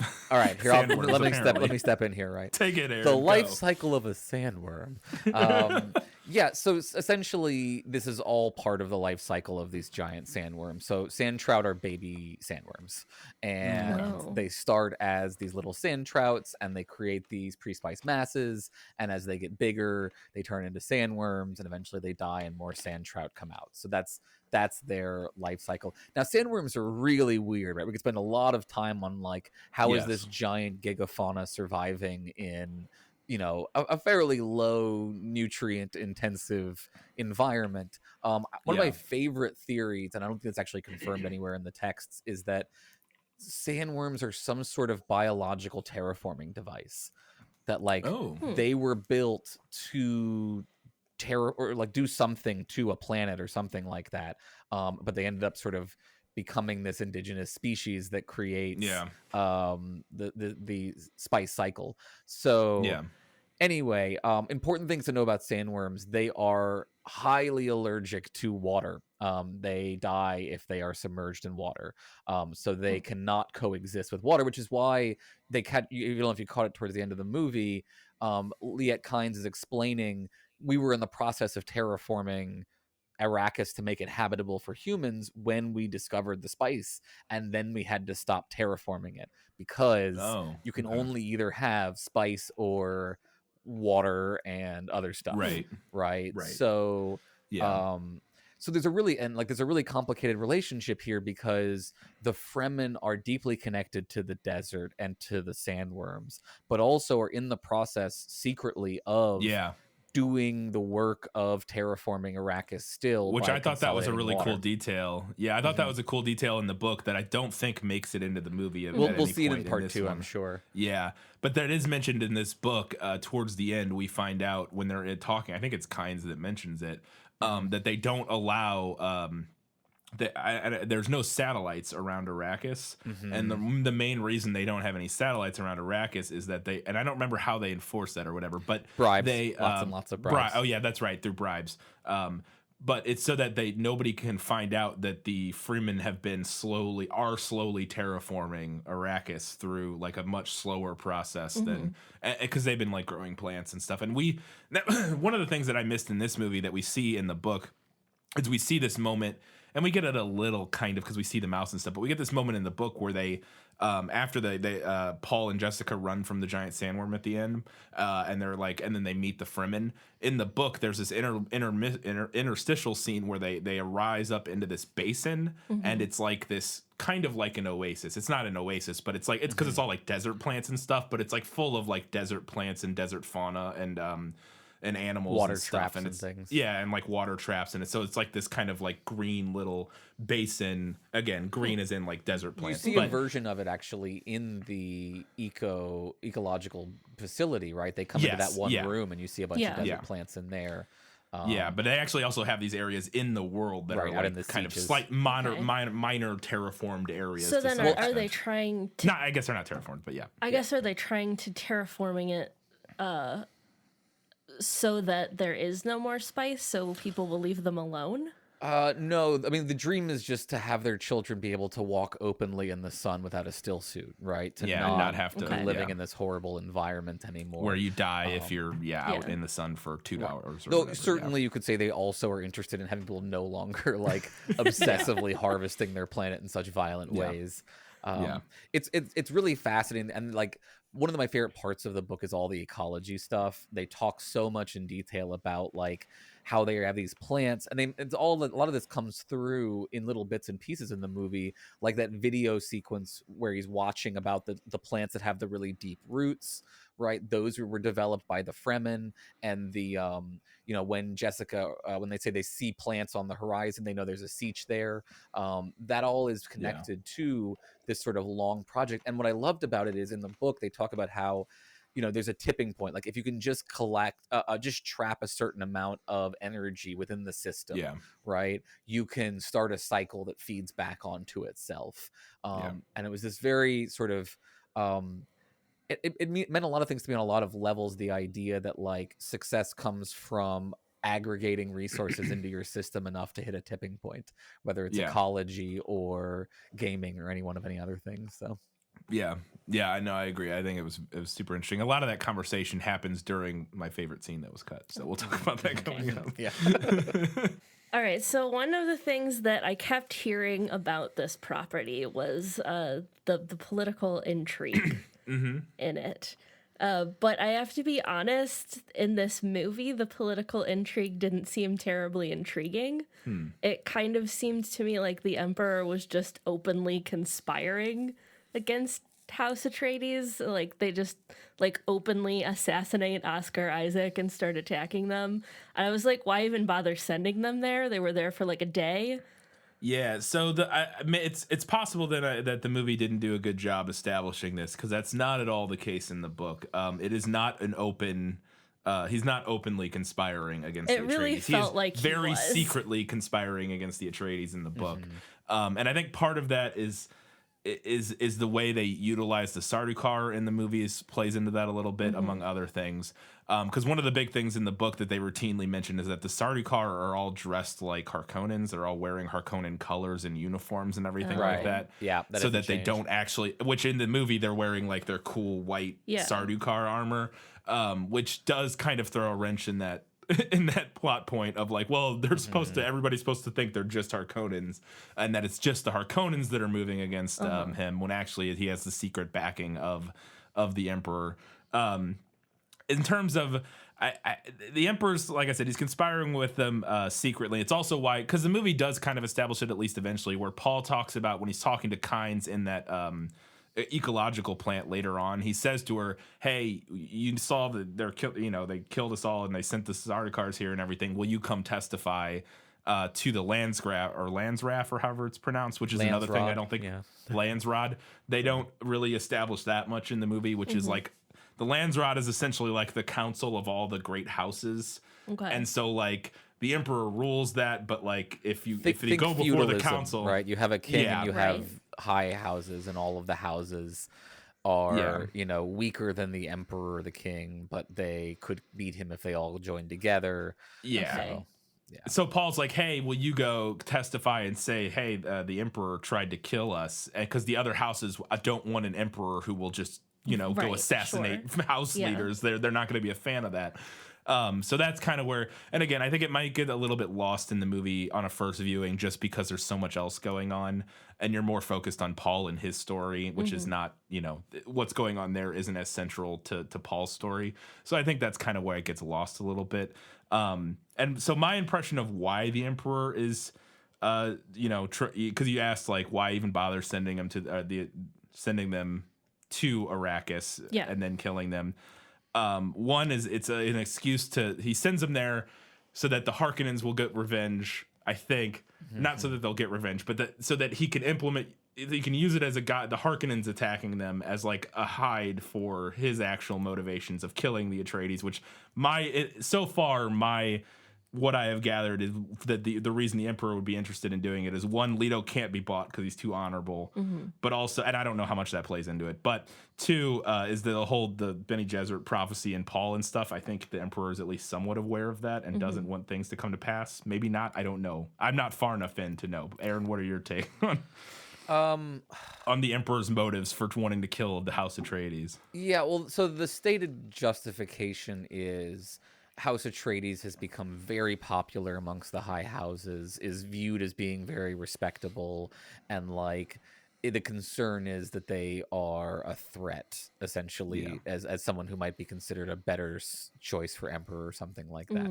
So that's sort of the stated principle. I don't think it's ever made explicit. Certainly, one thing that's explicit is the Reverend Mother Gaius Helena Mohim, the one who shows up with the box, is the truth sayer to the emperor. So she is in close contact with the emperor and is the truth sayer that they are afraid they will stand before after this whole thing. There is also, it's worth noting, a system of formal vendetta amongst the families within the empire that is sort of, it's called canly. It's not referenced at all in the movie, but the idea is kind of like the houses can have their fights and it's fair game, but the empire won't intervene, right? Yeah, they so can't come in. So essentially, by setting up the situation, the emperor can keep his hands clean, and say, look, this was just two houses fighting. Yeah, I was just trying Harkonnens to, and them going at it, and I was just I didn't have anything to do with it. Oh, but secretly I funded the army. I gave the Harkonnens a giant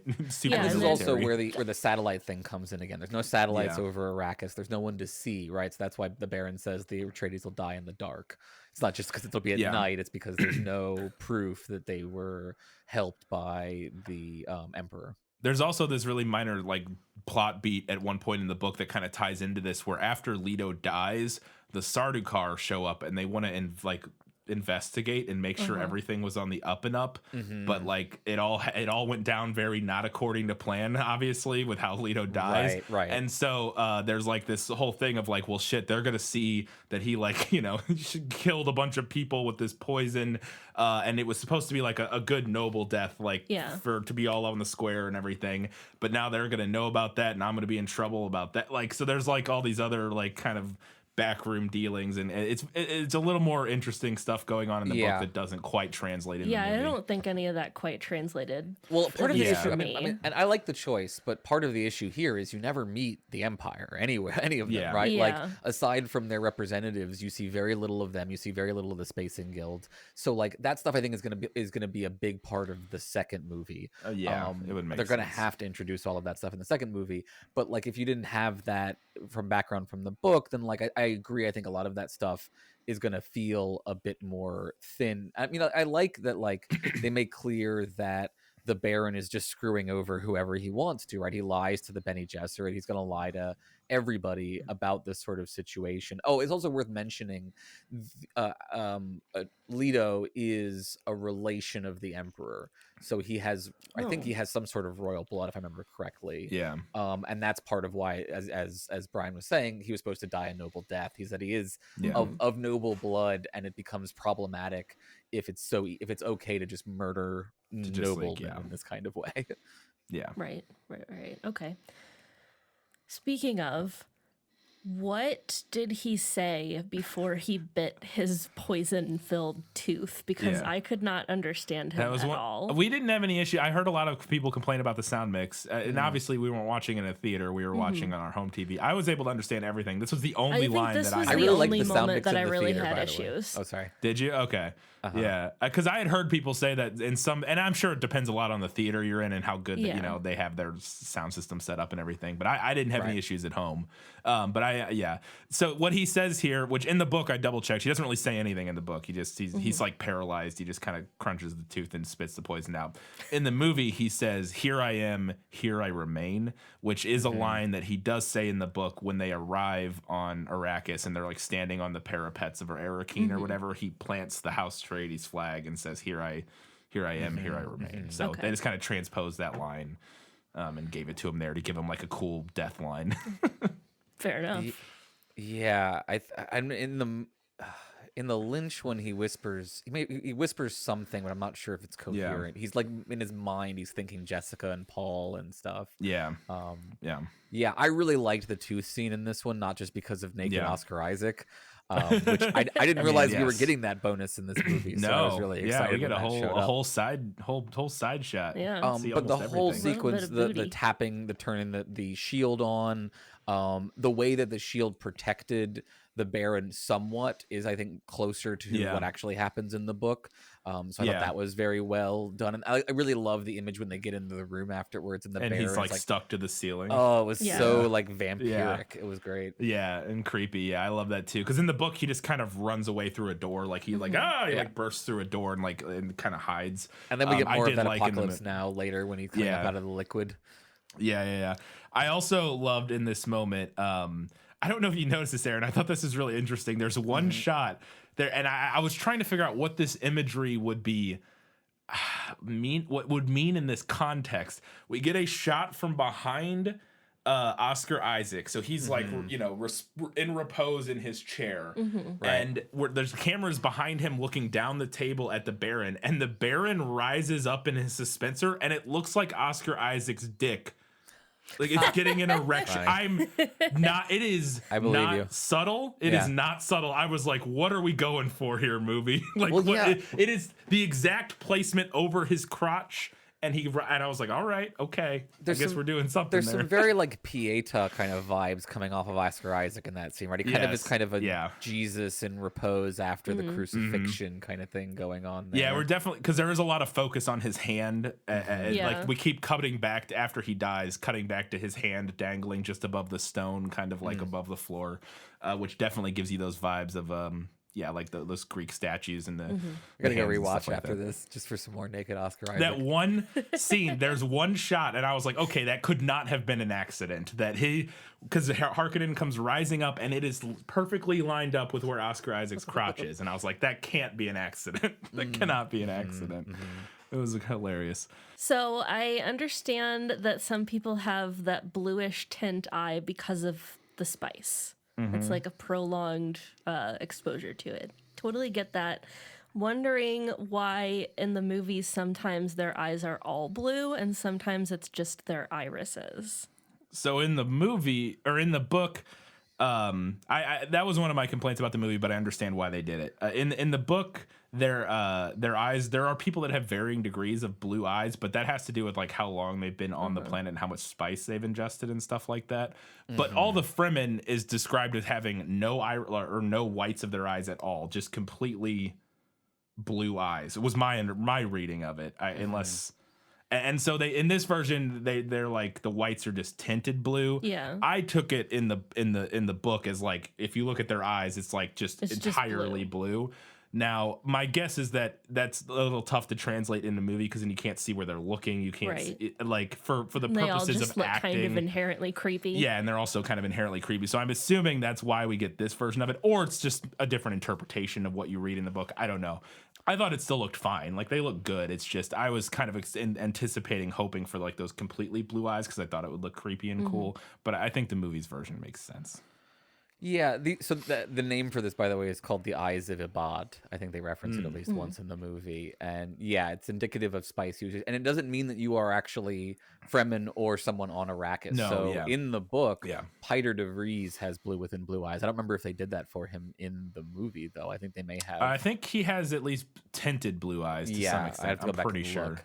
I don't remember. Yeah, so...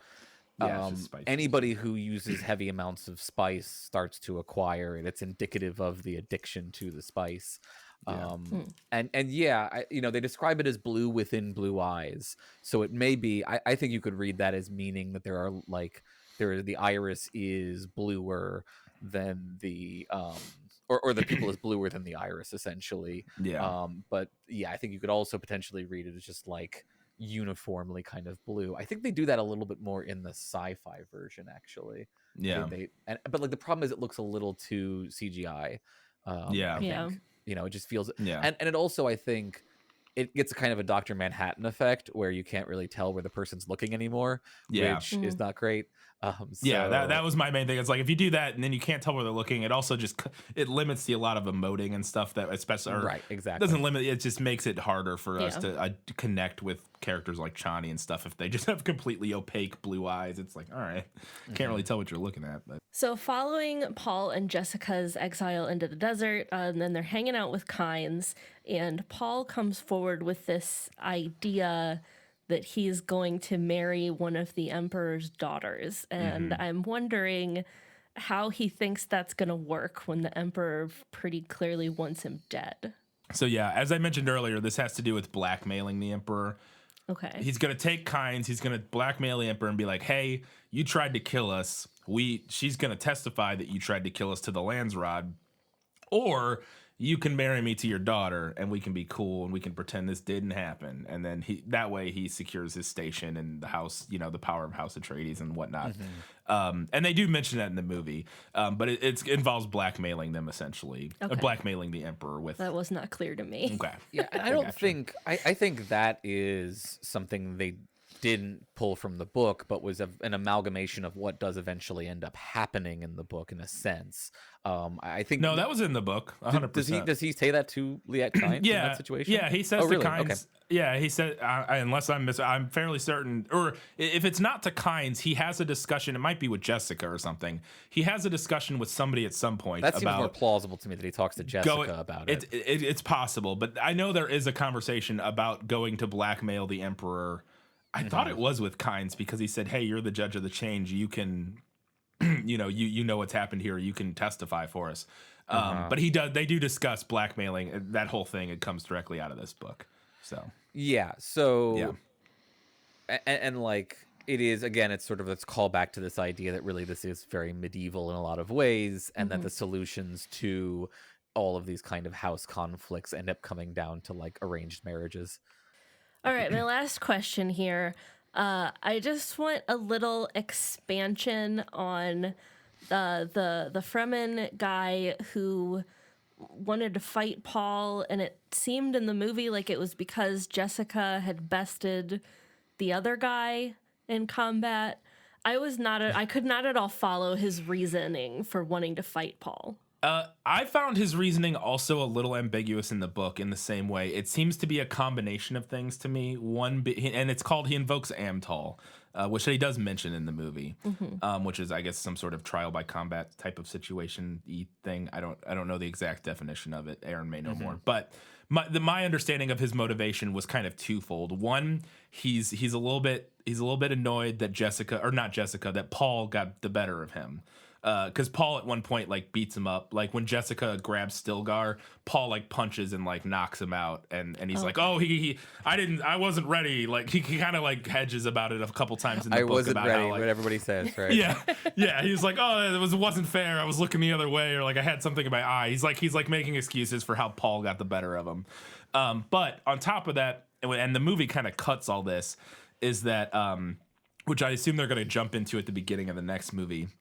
The Fremen tribe all accept Jessica as give her and he does give her this title in the movie, but they don't have the whole scene with it, which is Sayadina, which is essentially a priestess within the Fremen tribes, and that eventually she would move to become their Reverend Mother, which again, this has all been set up by the Bene Gesserits back in the day, and Jameis is like, "I don't like that. We don't know these people. They're outsiders."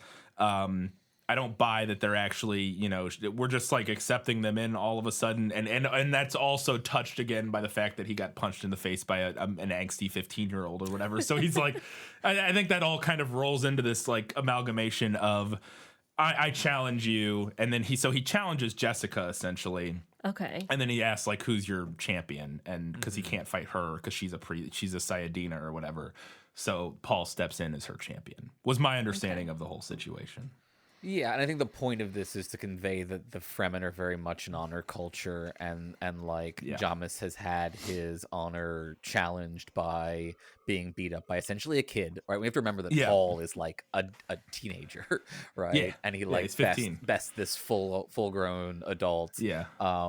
So that's a lot of it, I think, is what's going on there. If I remember correctly from the book,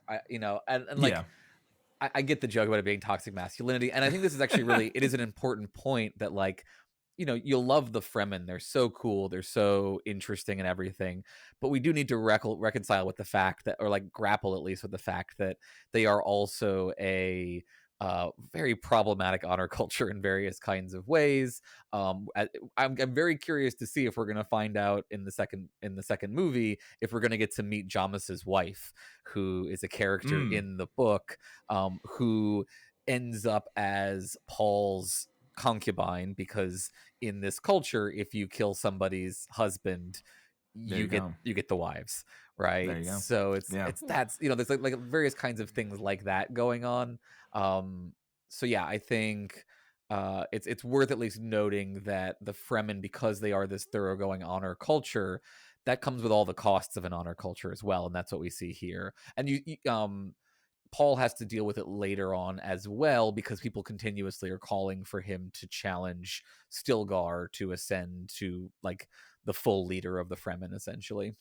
Which I would not fuck with Stilgar. If I was him, I'd be like, no, I'm good. I'm all good. I mean, the point is you could take Stilgar, no problem, but then you're just killing all of your leaders at that point. Yeah, and Stilgar's cool. Why would you want to kill Stilgar? He's awesome. All right, it's time now. We're going to go ahead and talk about some of the things that we thought were better in the book. You like to read? Oh, yes. I love to read. What do you like to read? Everything. I should clarify. These are my notes of what I thought was better in the book. If Aaron disagrees, he is free to chime in at any point. Most of this is stuff that was just missing from the movie that I had wished had been included in some capacity. And the first thing is in that opening fight, the little duel between Gurney Halleck and Paul. In the book, it is described that at one point in the movie, Paul just grabs like 2 daggers off a table after he gets disarmed. In the book, he has like a hidden blade that drops out of his like a wrist holster or something. And he essentially has like the first hidden blade for fans of the Assassin's Creed series. And as soon as I saw that, I was like, okay. And then looking at the city of Arakeen, I was like, we need Assassin's Creed Dune. That would be incredible. I want to ride around on sandworms. I could just, because... So go ahead. No, I've long since wanted a first-person Dune game that was like a survival crafting game where essentially you have to survive in the desert and ride sandworms and shit. I was thinking because the new iterations of the Assassin's Creed games I think would fit in perfectly with this. Now, to be fair, they did one set in ancient Egypt that probably would share a lot of like similarities in terms of the weapons and stuff they're using. But I would also rather not try to shoehorn it into Assassin's Creed weird meta simulation plotline. I don't know. I think you could make that work. I just want a Dune survival game. Just give me my Dune survival. That's fair. That's fair. There's a game called The Long Dark that's like a survival game set in like the Arctic North, and I'm like, just reskin this to the desert. I don't even care. Just turn everything orange instead of white and blue. Yeah, there you go. Yeah. Yeah. How could he have the first hidden blade though? Isn't this set way in well, the I future? meant in terms of media, and I'm sure it's not even the first. There's plenty of cultures that had types of hidden blade before that. Yeah. I was just making a reference to this being like the first, one of the oldest things I had pieces of media that I'd seen, and there's tons of them before that. I wasn't actually the first because yes, it would have been a very far future hidden blade because this takes place thousands of years in the future or whatever, but. I do wish they had set up for, and I don't know how to pronounce his name, Feyd-Rautha. Feyd-Rautha is how they pronounce it in the first movie. Who is Baron Harkonnen's other nephew, who's, I think, the brother of Robin, Beast Robin, or Raban or whatever. Raban.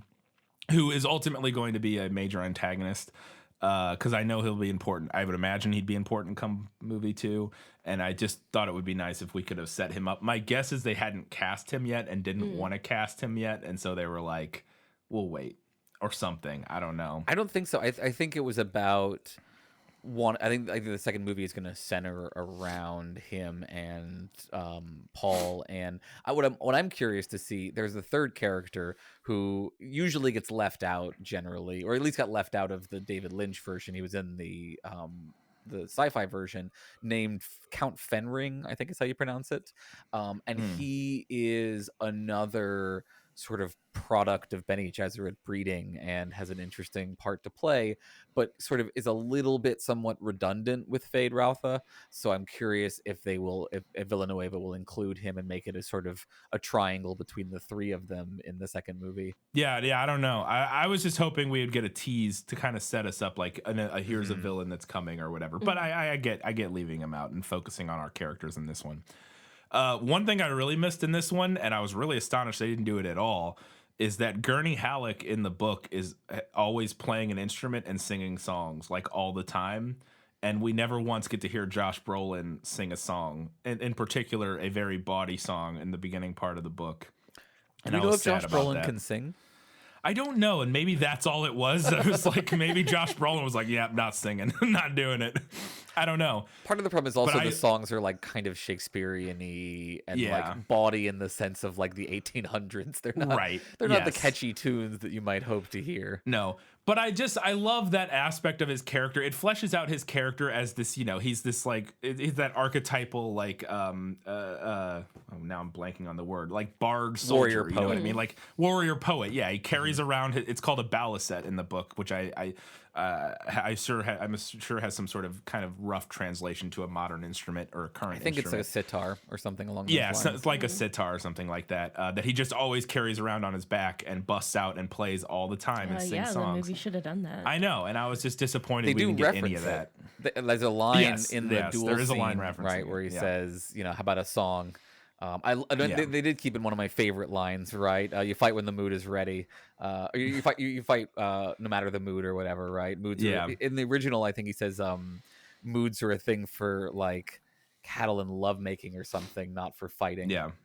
I do have to make an admission here, and this isn't really better in the book, but I have to make this admission because it cracked me up, and I want to see if any of our listeners who read the book for the first time had this experience.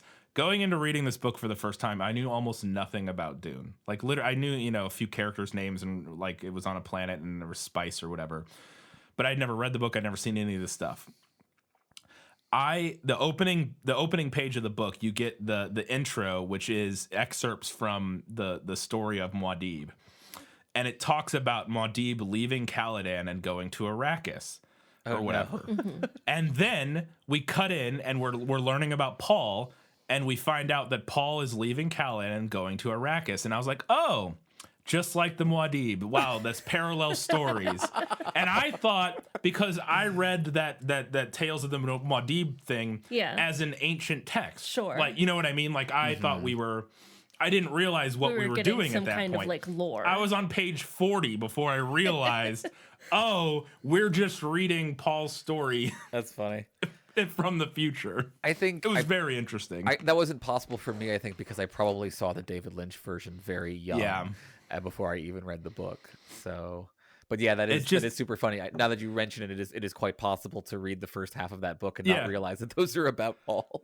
There was like one point where it's like, oh, okay, it's very obvious at that point. Like one of the intro parts I hit and I'm like, oh, I'm an idiot. Okay, that's what's going on. But until then, I was like, oh, their stories are very similar. I get what we're doing, because I thought we were doing like a symbolism, like, he's following the same path as some, whatever. I thought that's what we were doing. It's like, oh, no, it's just his story. I wasn't a huge fan of Thufir Hawat's costume in the movie. It felt a little out of place compared to everybody else's. I guess it's not entirely out of place. He's dressed like a World War I general. What character? Yeah. So Thufir's the Mentat, the guy who we see do Stephen the calculation. Henderson. Yeah, in the beginning, when the Herald of the Change shows up, Duke Leto's like, "Hey, calculate that thing," and his eyes go white, and he like, calculates which I love, that guy. Love the eye thing. I was a huge fan of the eye thing. Okay, I was gonna ask, does that come from the book? Because I didn't remember that description anywhere. In the book, it's described that the Mentats go into a trance of sorts when they do their computations, but it isn't explained what it looks like. And the eye thing was a perfect. I thought it was super cool. In the David Lynch version, he just talks very, very quickly, and I love the Thufir character in the Lynch version. But I was also super into Stephen Henderson's interpretation of this character. I like the costume. I thought he was great. Yeah, I wasn't a big fan of the costume. I just thought it felt, I don't know. It didn't, to me, his character, something about it just looked wrong on him from my mind's image of the character in the book. But that being said, I think it does work, because ultimately with the World War I general kind of like outfit, I think it fits and ties into the sort of colonialism thing again. And also, I think that all kind of works. But I don't know. It just wasn't my favorite costume in the movie, which the rest of them I thought were like amazing. So to me, it also conveys the features that like Thufir is old. It says in the book that he's served 3 generations of the House of Atreides. Yeah, he's been there forever. So he's and like the whole point of him is that he's an old guard in a sense, right? He's this kind of old stodgy, to some extent, kind of thinker, which is a bit of his downfall in a way. Even though he is, I think, one of the ones who's central to the idea of trying to harness the Fremen as an ally. But I just really liked Yeah, I like that image of him as this kind of, because he is a bit of a military man as well, and has that side of things to him, and it sort of highlights that the Atreides, despite again being the quote unquote good guys, seem to be a pretty militaristic bunch. Like they're always Yes, wearing they their are. military vests and such. Yeah. I mean, their imagery throughout this movie is not subtle in coding. I mean, they're always wearing, like, half the time they look like Gestapo officers. They show like up in armor. Yeah, they're either in armor or they're in like black military dress. Like it's not, there's very little in between that, except when Paul and Jessica eventually go into the desert. But up until the fall of the House Atreides, they're almost all exclusively dressed like bad guys in military movies, like for the most part. There is a conversation that I missed in the movie where Paul is talking to I think it's Gurney or Duke, I can't, or Leto, one of the two, and it's a conversation about like how to kill with a weapon, and they're discussing. Duel.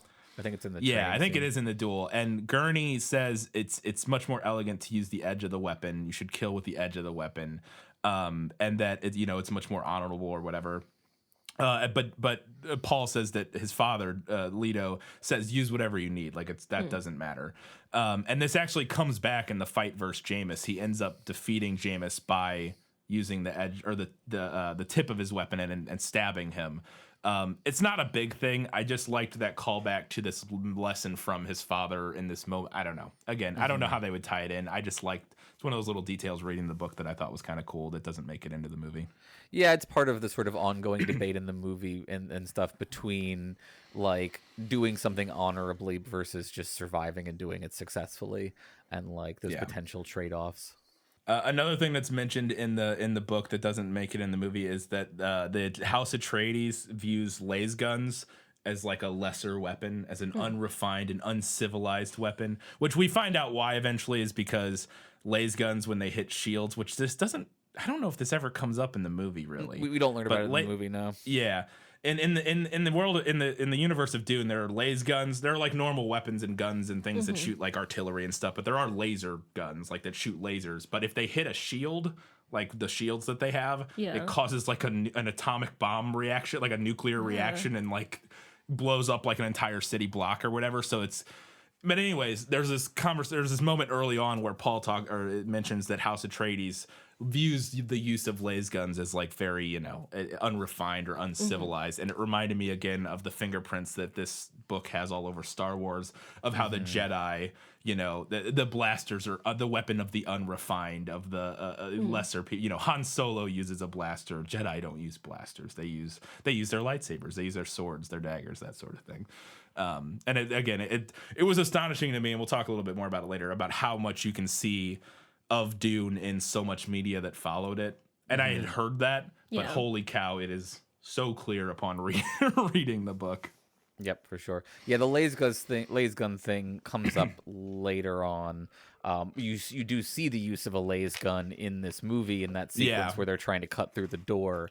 And when Duncan's flying out of Arakeen, they're like shooting that laser. Oh, right, they do. And it's like slicing up the entire city, which I thought was kind of silly because they're moving in there. It's like you're destroying your whole city that you're moving into. I don't think. No, actually, that's not actually true. I believe the. Don't they not?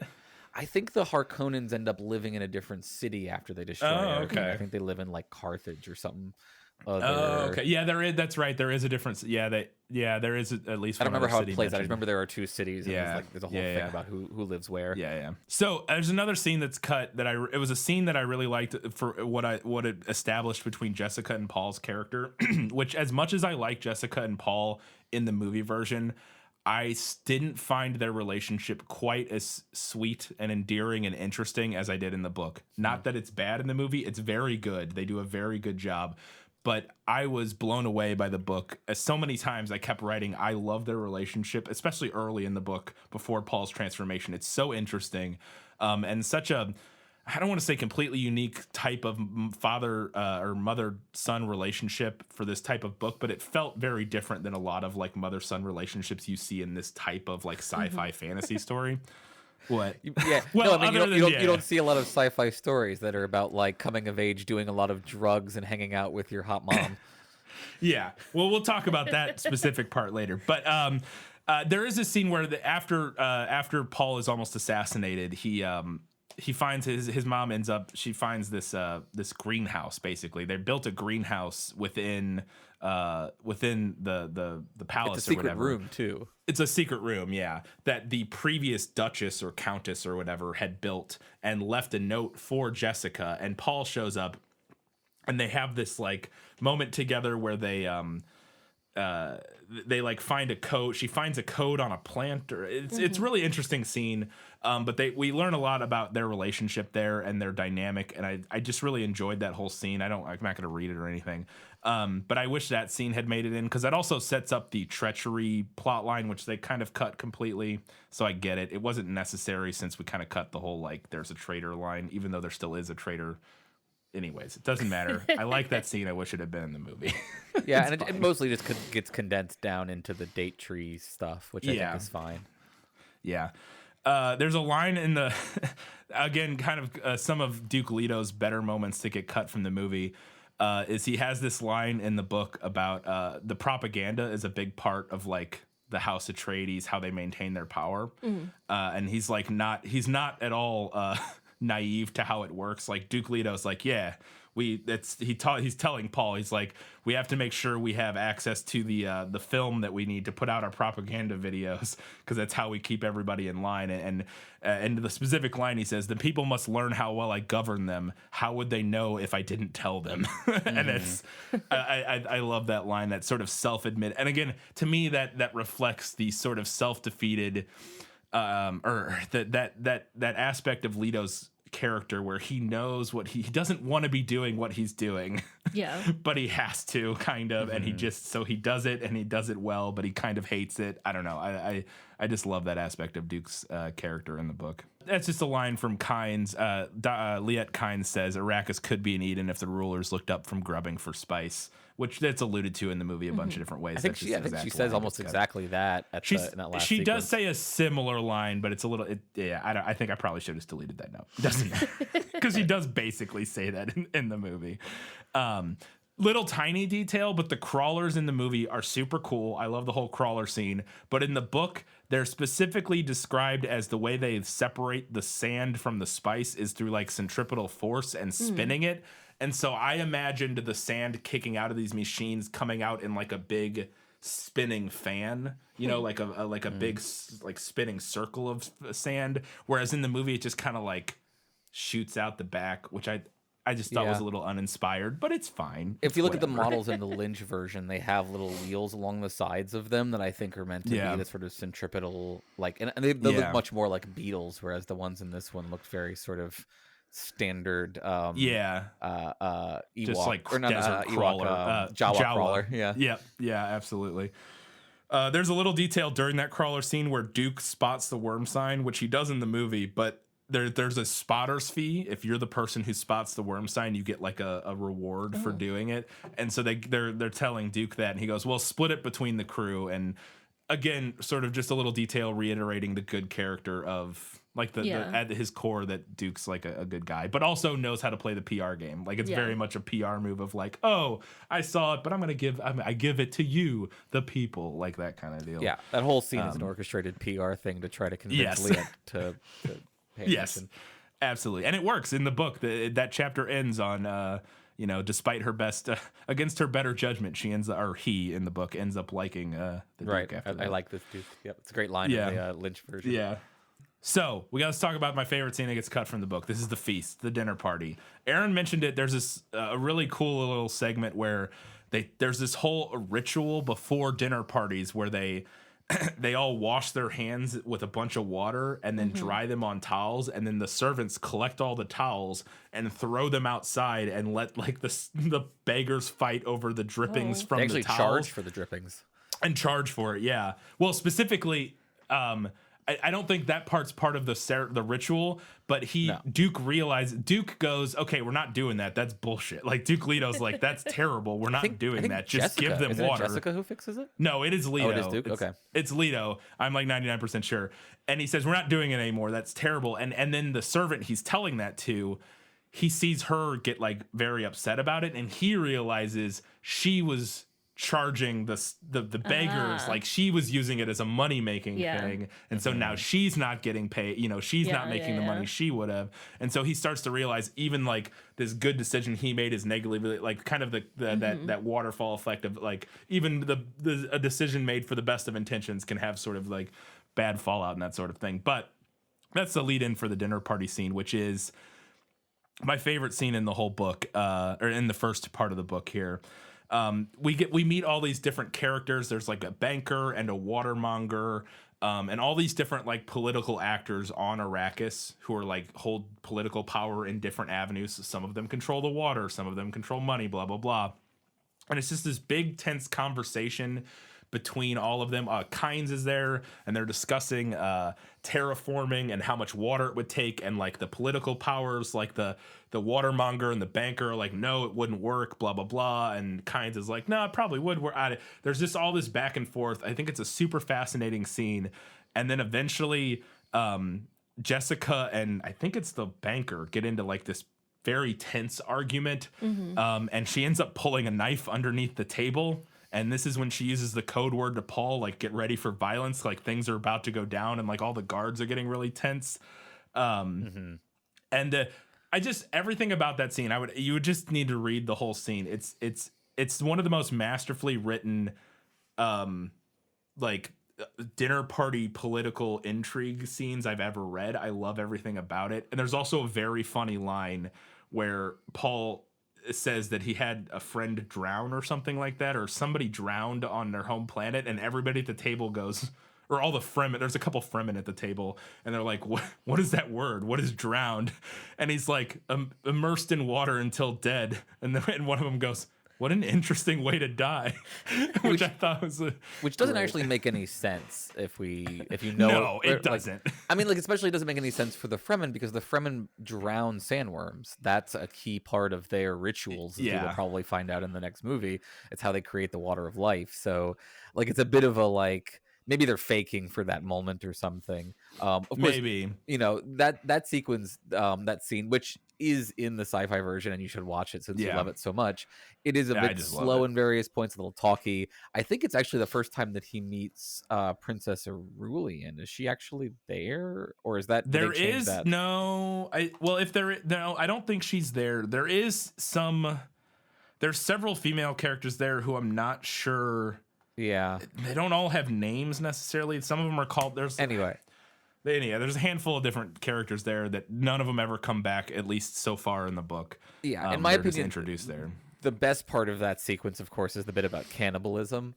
So there's a part where one of them like brings up the idea that Fremen are cannibals, because they're talking about animal life in the desert, and they talk about like these birds who, drink blood or something like that, and like are cannibals. And someone makes a comment that the Fremen are cannibals, and I think it's Liette who responds, "We don't eat their bodies, just they're just their water." And that's how we learn about like the your body is your own, but the water belongs to the tribe as one of their rituals. And I just thought it was a really funny, and it's also a beautiful bit of post-colonial theory, in the sense that one of the most common accusations raised against indigenous people as a way to dehumanize them was to accuse them of cannibalism. So I think it's very much a callback to that kind of idea. I agree. It's definitely playing on that assumed idea that, yes, indigenous people, cannibalism, right, that's a thing they do. And then taking and being like, no, it's not, that assumption, and playing with that assumption. I think it's interesting. We also get a fun drunk Duncan, Idaho scene, which we were robbed of in the movie, of seeing Jason Momoa drunk on spice beer, stumbling around, like mumbling at Jessica, and she ends up slapping him to like try to slap some sensu into him, and he reveals to her that he thinks like that she's being suspected of being the traitor in their midst, which then leads to this whole subplot, or the kind of this whole scene, and I specifically wanted to mention this one line from it. She goes to confront Hawat, who is the master of spies or whatever, like he's in charge of like all the spying and whatnot. And she goes to confront him about it, and it's like, hey, you think I'm a traitor, blah blah blah. And they have this whole back and forth, but she ends up using the voice on him, which is like she makes him like sit down and stuff. But he goes to leave at one point. She makes him sit back down. But there is this one great scene moment where he calls her like a Bene Gesserit witch, like because because the Bene Gesserit do have their hands in everything, they are kind of regarded by a lot of people as not great. You know, like they have like sort of a negative connotation. And he calls her a Bene Gesserit witch, and she responds to him and says, "Whatever rumors you've heard about our schools, the truth is far greater. If I wish to destroy the Duke or you or any other person within my reach, you could not stop me," which is a freaking amazing moment, and I wish we had gotten to see that delivery from Rebecca Ferguson, but it's okay. We also get some interesting use of nonlinear storytelling in the book here. It's kind of the only time it happens, but I thought it was interesting, where we jump from Jessica and Paul escape in the Thopter after everything goes down. And when they crash land, they find a pack underneath the seat. And then we jump back in time and see Yue going through the actions of putting that there. And then we jump back to them and going through it. And I thought that was interesting, kind of like not knowing what this pack was and what it was going to be. And then we jump back and see how it got there and what's in it and everything. I thought that was interesting. This is like the only time the book really does it, or at least so far in the book. And the movie doesn't do any sort of time jumping like that, so I understand why they dropped it. I just thought it was kind of fun and interesting in that moment in the book to do a little bit of nonlinear storytelling. This is a thing. I don't know if you agree with this, Aaron. In the movie, Baron kills Yue. Like he like slices his neck or whatever. In the book, he has Peter DeVries do it, or Peter DeVries, or however you say his name. Peter DeVries, I believe. Peter DeVries. He has him kill Yue, and that felt to me accurate. To me, it feels like Baron's not the kind of dude who like personally would get his hands dirty, but has other people do that stuff. And I thought it was interesting in the movie that they have him kill Yue. What do you think, Aaron? In the book, the Baron does physically kill people himself, at least one. So, okay, right. So far he has not where I was, and to me, he felt like the kind of guy who is just like, you know, pulling I see where you strings could come and from there. making And other in the Lynch version, that is the way it goes. Peter DeVries does kill Yue by stabbing him in the back, literally. But yeah, it doesn't do much to me either way. I think both are plausible choices. Okay, that's fair. Speaking of when Duke Leto does die and he bites on the tooth, one thing I missed in the movie, I love the scene in the movie. I think it's amazing. The only thing I miss is that in the book he has this like drug-fueled happy memory montage of like his times with Peter and Paul, or not Peter and Paul, Paul and Jessica. But he has this like crazy like drugged out trip, and he's thinking about all kinds of stuff, and then he ends up dying. And I just wish we had seen some of that. I don't know. I think it could have been nice. I love the scene as it is, but I did like the weird drug-fueled montage from the book. We also get a reference in the book to something called Samuda, which is like a drug music hybrid. And I wish maybe we'll get some reference to that eventually. It's just mentioned in the book. We don't do anything with it yet. They just mentioned that there's some character who is addicted to Samuda and that it is a drug music hybrid. And I was like, I need to know more about this. Aaron, do you know more about that? Yeah, not really. It's not very much explained. It may get unpacked later in the books, but it's essentially, I don't even know if it's related to the spice or something else, but it's a kind of, it's a hallucinogen that is activated via listening to certain kind of music. And if I remember correctly, one of the like Harkonnen lieutenants is addicted to it or something. Yeah, it's the Harkonnen's second in command guard who becomes the captain after the first in command dies from Leto's attack, basically. Right. Yeah. His name's like Nefud or something like that. So one thing I wanted to mention and this is, I say better in the book, but this is just a thought I had numerous times throughout this book that I thought was fascinating, was how Frank Herbert has this incredible skill at both being incredibly dense and poetic at times, but also incredibly understandable. Like he can get this super philosophical and like erudite and stuff, but also he's just really good at like laying things out in super plain words that are really easy to understand. And I found that the way that the book fluctuates back and forth between those two styles at times, really fascinating and really impressive. I don't know. It was just not what I was expecting. I was expecting it to be like all dense all the time, and it's not. Yeah, I mean, people give me crap for saying that Dune is highly quotable, but it is very highly quotable. It has a lot of really interesting phrases. It has interesting mixes of cultural phrases, and it has stuff like the Litany Against Fear, which is very accessible to everybody, it seems to me. Yeah. Yeah, and like his ability to like and like when action and fight scenes do take place, they're so easy to visualize and put and figure out exactly where everybody is and what's going on. But then other times he can write incredibly like poetic and existential like verses about like the drug filled like when Paul goes into his spice filled like prophetic dreaming moments and stuff. The language becomes much more existential. But then a lot of it is like when we're writing about things happening, like I said, the minute to minute stuff within the world. I don't know. It was just that ability to get you a guy who can do both, and Frank Herbert can do both, I guess, was the thing that I found really impressive, and that I don't want to say I wasn't expecting, but it was just even more impressive than I was expecting. So, so there is the other moment that I was really disappointed that the movie cuts. And they give this line to Duke Leto, but it's not nearly as good. Is that after, and it's because they cut the spy line, or this whole the traitor plot line, they cut that down significantly. But after Paul and Jessica escape, they're in the tent. At one point earlier on, Duke pretended that he suspected Jessica of being the traitor. He was acting as if he thought she might be the traitor because he didn't want her to know, so that way they could actually figure out, like as a ploy to actually figure out who the real traitor was. He's like, I'm gonna play along and pretend like I suspect Jessica to put the actual traitor at ease or whatever. But he tells Paul, if anything happens to me, please tell Jessica that I never suspected her. And there's this scene in the tent, which the scene in the tent in the movie is fantastic. Super great. I love everything about it, except that they cut this moment, which is they're sitting there and Paul is like processing all this stuff, and he's having his mushroom level up moment. Within this, he has this moment where he knows he needs to tell Jessica, and he turns to her and he says, Father wanted me to tell you that he never suspected you, and that his greatest regret was never making you his duchess or whatever.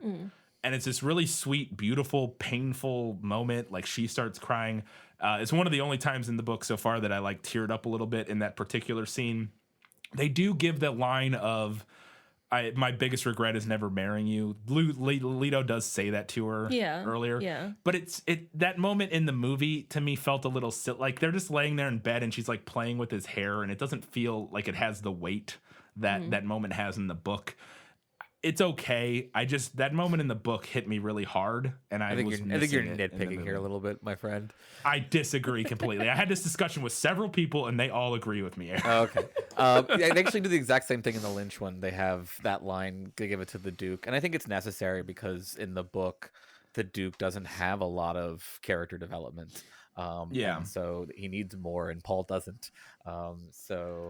Yeah, I agree, but I think it robs it of the weight of the moment, at least to me. Because in the movie, what we see, he's laying in bed and she's playing with his hair. It feels like it's like a throwaway, like, I should have married you. You're the best. Like, it feels like it robs it of its impact. Whereas in the book, it's this very dramatic moment, and it drives home the loss in a way where I don't know. That's my issue with it. But yeah, I think that just they had to like. I pretty much generally like all of the choices that they made in terms of what they cut and what they kept, because the reality is you have to cut some things, you have to move some things around. And I absolutely, I agree. I 100% agree with that. That was just one that was one of my main ones that I was not a fan of. But is there some inclination, and maybe you know more about this, Aaron, in the book, there's at several times people are like, oh, if you use your shield, it'll attract the sandworms. But like Paul's always like, but it feels like they were going to say something else. Like there's some other issue with the shields. What's going on with that? Do you know what I'm talking about? I don't remember. Okay. I do vaguely remember what you're talking about. I mean, they're not wrong that like the shields do attract the sandworms and send them into a frenzy. I mean, there may be something else going on there, but I don't remember what it is. Oh, I almost missed this. There's this great line. I think this is one of the like little intros to a chapter. And I think this is the Emperor saying this, or it's Princess Aurelian quoting her father.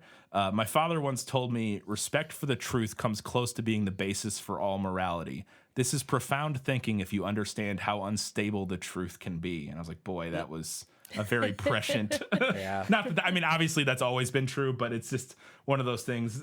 Reading it, in the year of our Lord 2021, I was like, oh boy, yeah, that's some good stuff. Oh, so there's this moment in the movie where Baron Harkonnen explicitly tells Raban to exterminate all of the Fremen. He's like, kill them all or whatever. And in the book, it's the exact opposite. Like Baron Raban's like, should I exterminate them all? And he's like, I didn't say exterminate them. I said squeeze them. And I feel like there's something much more sinister to me about the book's version of the Baron's not like saying, not like, let's not like, he's like, don't wipe them all out. He's like, we're going to exploit them and use them and squeeze them and crush them, but we're not going to like murder them all. It just feels like I get why the movie makes that change. It's an easy, like, kill them all as I sink into the oil. Like, it's a dramatic moment, but I think there's almost something more sinister to his plan in the book, but it's fine. It is what it is.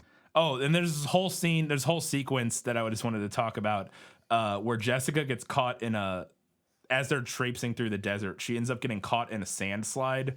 Like they have like a cave in, and she ends up falling under it, and she like puts herself in stasis. They have like Bene Gesserit stasis abilities. Like she can like do like a mantra, and it like puts her into a stasis, and then Paul's able to rescue her. And they also have a fun little like joke moment there where he's like, you look a mess, and she's like, you're not so pretty yourself, which I thought was fun. Yeah, I mean, they sort of folded that scene into the scene in the tent after they get away from the Harkonnens, which I was fine with. Like, it's an interesting sequence, but there's too much. There is too much, yeah, and that's it. These are all, like I said, I understand why all these cuts are made. It's just stuff that I liked in the book. Like the other thing that they cut, which I understand completely because it's not important, is Thufir Hawat meets up with a bunch of Fremen and like forms a pact with his people and theirs. They form a group together, and he bonds with them. And one of Hawat's men die, and they end up taking him and harvesting his water and stuff like that. Also, the main thing I'm mad we missed from this is that there's a very cute bat in this scene. A bat? Yeah, there are pet bats. They have blue-eyed messenger bats, like doves or whatever. Yeah, it's how they communicate. And he spits into the mouth of a bat, and then like puts a little message on it, and it flies away. And I was wishing we had seen that. I thought that would have been fun. Chani calls Paul a child man. I just wish she had called him a child man because I thought that was funny. Specifically, it's because Stilgar refers to him as the child man because he's like, you're a child, but you don't, you speak like a man or something like that. Because Paul's, he's very, just mature for very his age. mature for his age. Yeah. Because of his superpowers and whatnot. And then the other thing we don't get any of in this one is Jessica considering marrying Stilgar. He like compliments her a little bit, basically by saying like, "Yeah, I'd fuck you as as non-Fremen go. You're pretty cool." Like, and she's like, "Maybe I should marry him." I assume we're sense. gonna. I don't know if I assume that goes somewhere eventually in the second half of this book. Remember if they maybe end up not becoming lovers or not? Actually, that's a good. Yeah. It's possible. It's quite possible that they do. I don't remember. Yeah, there's one other line that I thought was really funny in their interaction where. When they first run into him and they kind of fight each other, they give this line to Stilgar in the book where he's like, "I underestimated you." He says that to Jessica, but in the movie he says that. In the book, there's this moment where Stilgar does something, and he says something or does something, and Jessica says to him, "Stilgar, I underestimated you," and he says, "Such was my suspicion." And I don't know. It's such a great Stilgar line. I loved it. I wish it had been in the movie, but it's fine. All right. I got a few things I want to talk about that we thought were better in the movie. My life has taught me one lesson, Hugo, and not the one I thought it would. Happy endings only happen in the movies. So at the beginning of this movie, before we even get to the production logos, we get the dreams or messages from the deep. And I think I know what we're doing here. I know a little bit. I did a little bit of looking. And this is apparently a setup for later. This is the assumption that people have made. And I guess spoilers, but the assumption is that this is potentially Leto 2, or Leto the Second, which is Paul's son, I believe. Right? I saw that too, and like maybe that's what's going on. Okay. It seems a little far. I mean, like it would be a little weirdly far fetched, I guess, is what I would say. I think it's very plausible that what we're highlighting here is that like, he has prophetic dreams and they are connected to the deep collective consciousness, which is a thing in this world. Yeah, I guess that could be fair. I thought it was an interesting hypothesis that I had read. I was like, that sounds interesting, but who knows? Yeah. I did like adding a scene early. This is not in the book, of Jessica kind of teaching Paul the voice when they're sitting there at the dinner table and she's like kind of tutoring him. I thought that was a good idea. Yeah, kind of introducing the voice to us and like because we do mention, like, the book tells us that she's been training him, but we never really see it until later. And so I thought adding that little scene earlier was a good idea. I really love the eye flipping up, as we mentioned earlier, when the mentats calculate. I thought that was cool. Didn't come from the book. I thought it was a good idea to establish Duke's signet ring early on when they sign the little, when the herald of the change comes, because the signet ring becomes important later. And so kind of setting that up, I thought was a good idea. I really like introducing Duncan Idaho in person early. And seeing him with Paul, because he's just mentioned early in the book, but like he's already gone to Arrakis with the advanced team. Okay, so we don't see him in that. We don't see him until we get to Arrakis. Scene. Yeah. Okay. And so I thought it made a lot of sense, especially because his relationship with Paul is kind of important. Yeah. I like seeing them together and kind of getting a moment together. I thought made a lot of sense. Was a good idea. Good change. I also like moving some of the Duke and Paul's conversations up before they leave for Arrakis. They just move some of their conversational stuff up earlier. It happens later in the book, but there's some of those, like the one when they're out in that in the field with all the it's like the grave field or whatever, like with their family plot or whatever. I thought that was really cool, and it like lets us get to know Paul a little bit before, because all of in the book, the Gom Jabbar scene is like the third chapter or second chapter. It's like page 9 or something. Like it's what's the box? That's the box. The well, hand. No, technically it's the needle. We should say. Sorry, yes, the needle is the Gom Jabbar, but that box and the Gom, whatever. Yeah, the test is referred to as the Gom Jabbar sometimes. Yeah. That's like the second chapter. It happens like immediately. Okay. So we like barely even know Paul or anything at this point. We jump right into it. I like the movie giving us a little bit of time with him and his father and stuff before we get to that, to kind of learn who he is. Yeah, I could see where that makes sense. Yeah, I liked that. I was going to say, in general, I think that they just did a great job packing a lot of character development into the early parts of this movie while keeping it moving. Yeah, I agree. Yeah, absolutely.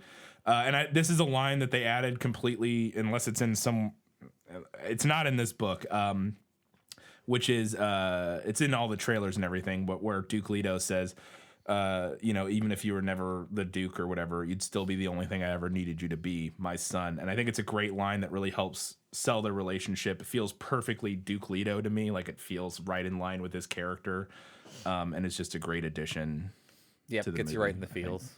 Yep. I want Oscar Isaac to be my father. It's true. I think we all do. So I also like, there's a little line where he's going to take the test and Yui is talking to him before the test. And he says, he kind of gives him a little, and it's mainly for us, the audience, but also for Paul. The Bene Gesserits say they serve the greater good, which is like their whole thing there. Say like for the greater good, but not the exact same. But he says, but meaning no disrespect, they also serve their own design. I like setting that up for the audience, giving us a little breadcrumb of like what's up with this Bene Gesserit. There's something, and they're not exactly what they kind of seem. After this test scene, as they're leaving, or as the Bene Gesserit are leaving, and Paul goes to confront Jessica, I love the imagery in this scene, because Paul and Jessica's relationship has been super close from the few scenes we've seen, and throughout the movie they have this very close relationship. But when he goes to confront her about this, after he finds out like what is this plan, what is the Kwisatz Hader, he finds all this stuff out, and he confronts Jessica. I love the imagery in this scene. They're yelling at each other from like 30 feet away with like a literal barrier of fog between them. I mean, it's not subtle imagery, But I mean, if you're gonna make your movie, do it like do stuff like that. And I liked it. I thought that was a nice little addition because there's no reference to anything like that in the book. Yeah, no, I really like that scene as well. Yeah, I thought it was cool. I liked setting up the sand walk earlier because in the book Paul just kind of knows about it later, and we are to assume he learned it in a lesson or something like that. But I like us actually seeing it so that when we see him do it later, it's not kind of out of nowhere. I actually, when I first saw the video of them doing the sand walk in this, I was like, is this like non-Fremen's stupid idea of what the sand walk is? I had the same thought. Katie has the same note. I was really, really hoping, and maybe this could still happen in the next movie. Maybe it will. I was really hoping that at some point the Fremen were gonna like see him doing that and be like, "The hell are you doing?" Right? Yeah, no, I was very curious about it. So it looked weird to me. Maybe it's just the way it's gonna be, but I mean, that's how it's described in the book. Is just it's like a side to side. Well, it's like you step, you drag, you step, pause, drag. Like that's how it's written in the book, at least. It's like this awkward kind of the like foot drag staggered. Turned into this big outward sweeping, Like sweeping, thing, and yeah. I'm like, yeah. Well, 100% what happened there is they brought in a dancer and said, "Okay, we'll develop some sort of walking thing for us," you know, and. Because otherwise, if you do the step drag thing, like is written in the book, without doing those sweeping movements, you look like a zombie. Like you're just doing, like it's all of a sudden you're just like a zombie. I feel like, but I liked the. I liked it. I don't know why I have this. I think this should have been the movie nailed it, but the metallic hunter seeker that comes out of his headboard, I thought looked amazing. I thought it was super cool. Which I've seen the 1984 scene. That's like the only moment of that movie I've seen. Yeah, and it looks okay, but it looks really good in this one. The 1984 one just looks like a tube. And this was another example of what I was saying, where they bugified a lot of the technology, which was great. Yeah, this kind of mosquito looking. Yeah, it does burning its way. Cool. And I also shout out to the murals all over that palace. Oh yes, the like Shai Hulud murals and stuff are just gorgeous. Yeah, I love that one he was sitting in front of. That is, I assume it's Shai Hulud. It's like the giant worm, and it's like this like 60-foot mural of like gold or whatever. Super cool. Yeah, the Jesus halo radiating out of his mouth. Yeah, but that moment in the book when the hunter seeker comes out of the headboard reminded me of the scene from episode 2, Star Wars episode 2, where they try to assassinate Princess Amidala or Queen Amidala or whatever. And they have those bugs come out of her bed while she's sleeping. Yeah. And then like Anakin comes in and cuts them. But there's another detail of it that specifically reminded me of that, is that Anakin, after he kills those, he looks at him and he's like, "Oh, they're this sort of thing. The operator has to be nearby," which is the exact same thing they come to, the exact same conclusion they come to in the book. They're like, "Oh, a hunter seeker, they have to be in the building or whatever." And I was like, "Oh man, that's like identical to that scene from episode 2. I liked the early dream where we see himself kind of being stabbed, but also not, and setting up the knife. We don't get as much of that with the knife and the setup early in the book. It kind of happens later once he gets to the cave and stuff. And I liked just setting that up a little bit earlier in the story. I don't know. It's a little detail, but I thought it made sense. Also, I like in the book, the reveal that Jessica's pregnant comes through Jessica's mind, where just she thinks it. Like, but in the book, Jessica kind of reveals that to us as the audience. But I liked having Paul reveal it to us by him knowing. Little change, but I think it makes a lot of sense since we're not in Jessica's head. Then I also liked her moment of, because one of the things that happens a lot in the book is Jessica, as Paul's powers grow, she like fears him. And I think that moment of her kind of like walking down the hallway sobbing after he reveals that he knows this kind of is a good job encapsulating that like fear and like anxiety about like Paul and what he's becoming and that sort of thing, because that is a kind of constant through line in the book, is her being unsure of how to handle that. I really like the scene we talked about, the whole scene with the Duke when the Duke dies. But I like that we actually see the Baron eating. He is eating in this scene in the book, but it's just a better scene in the movie because it gives you big Denethor vibes, with the tomatoes and whatnot.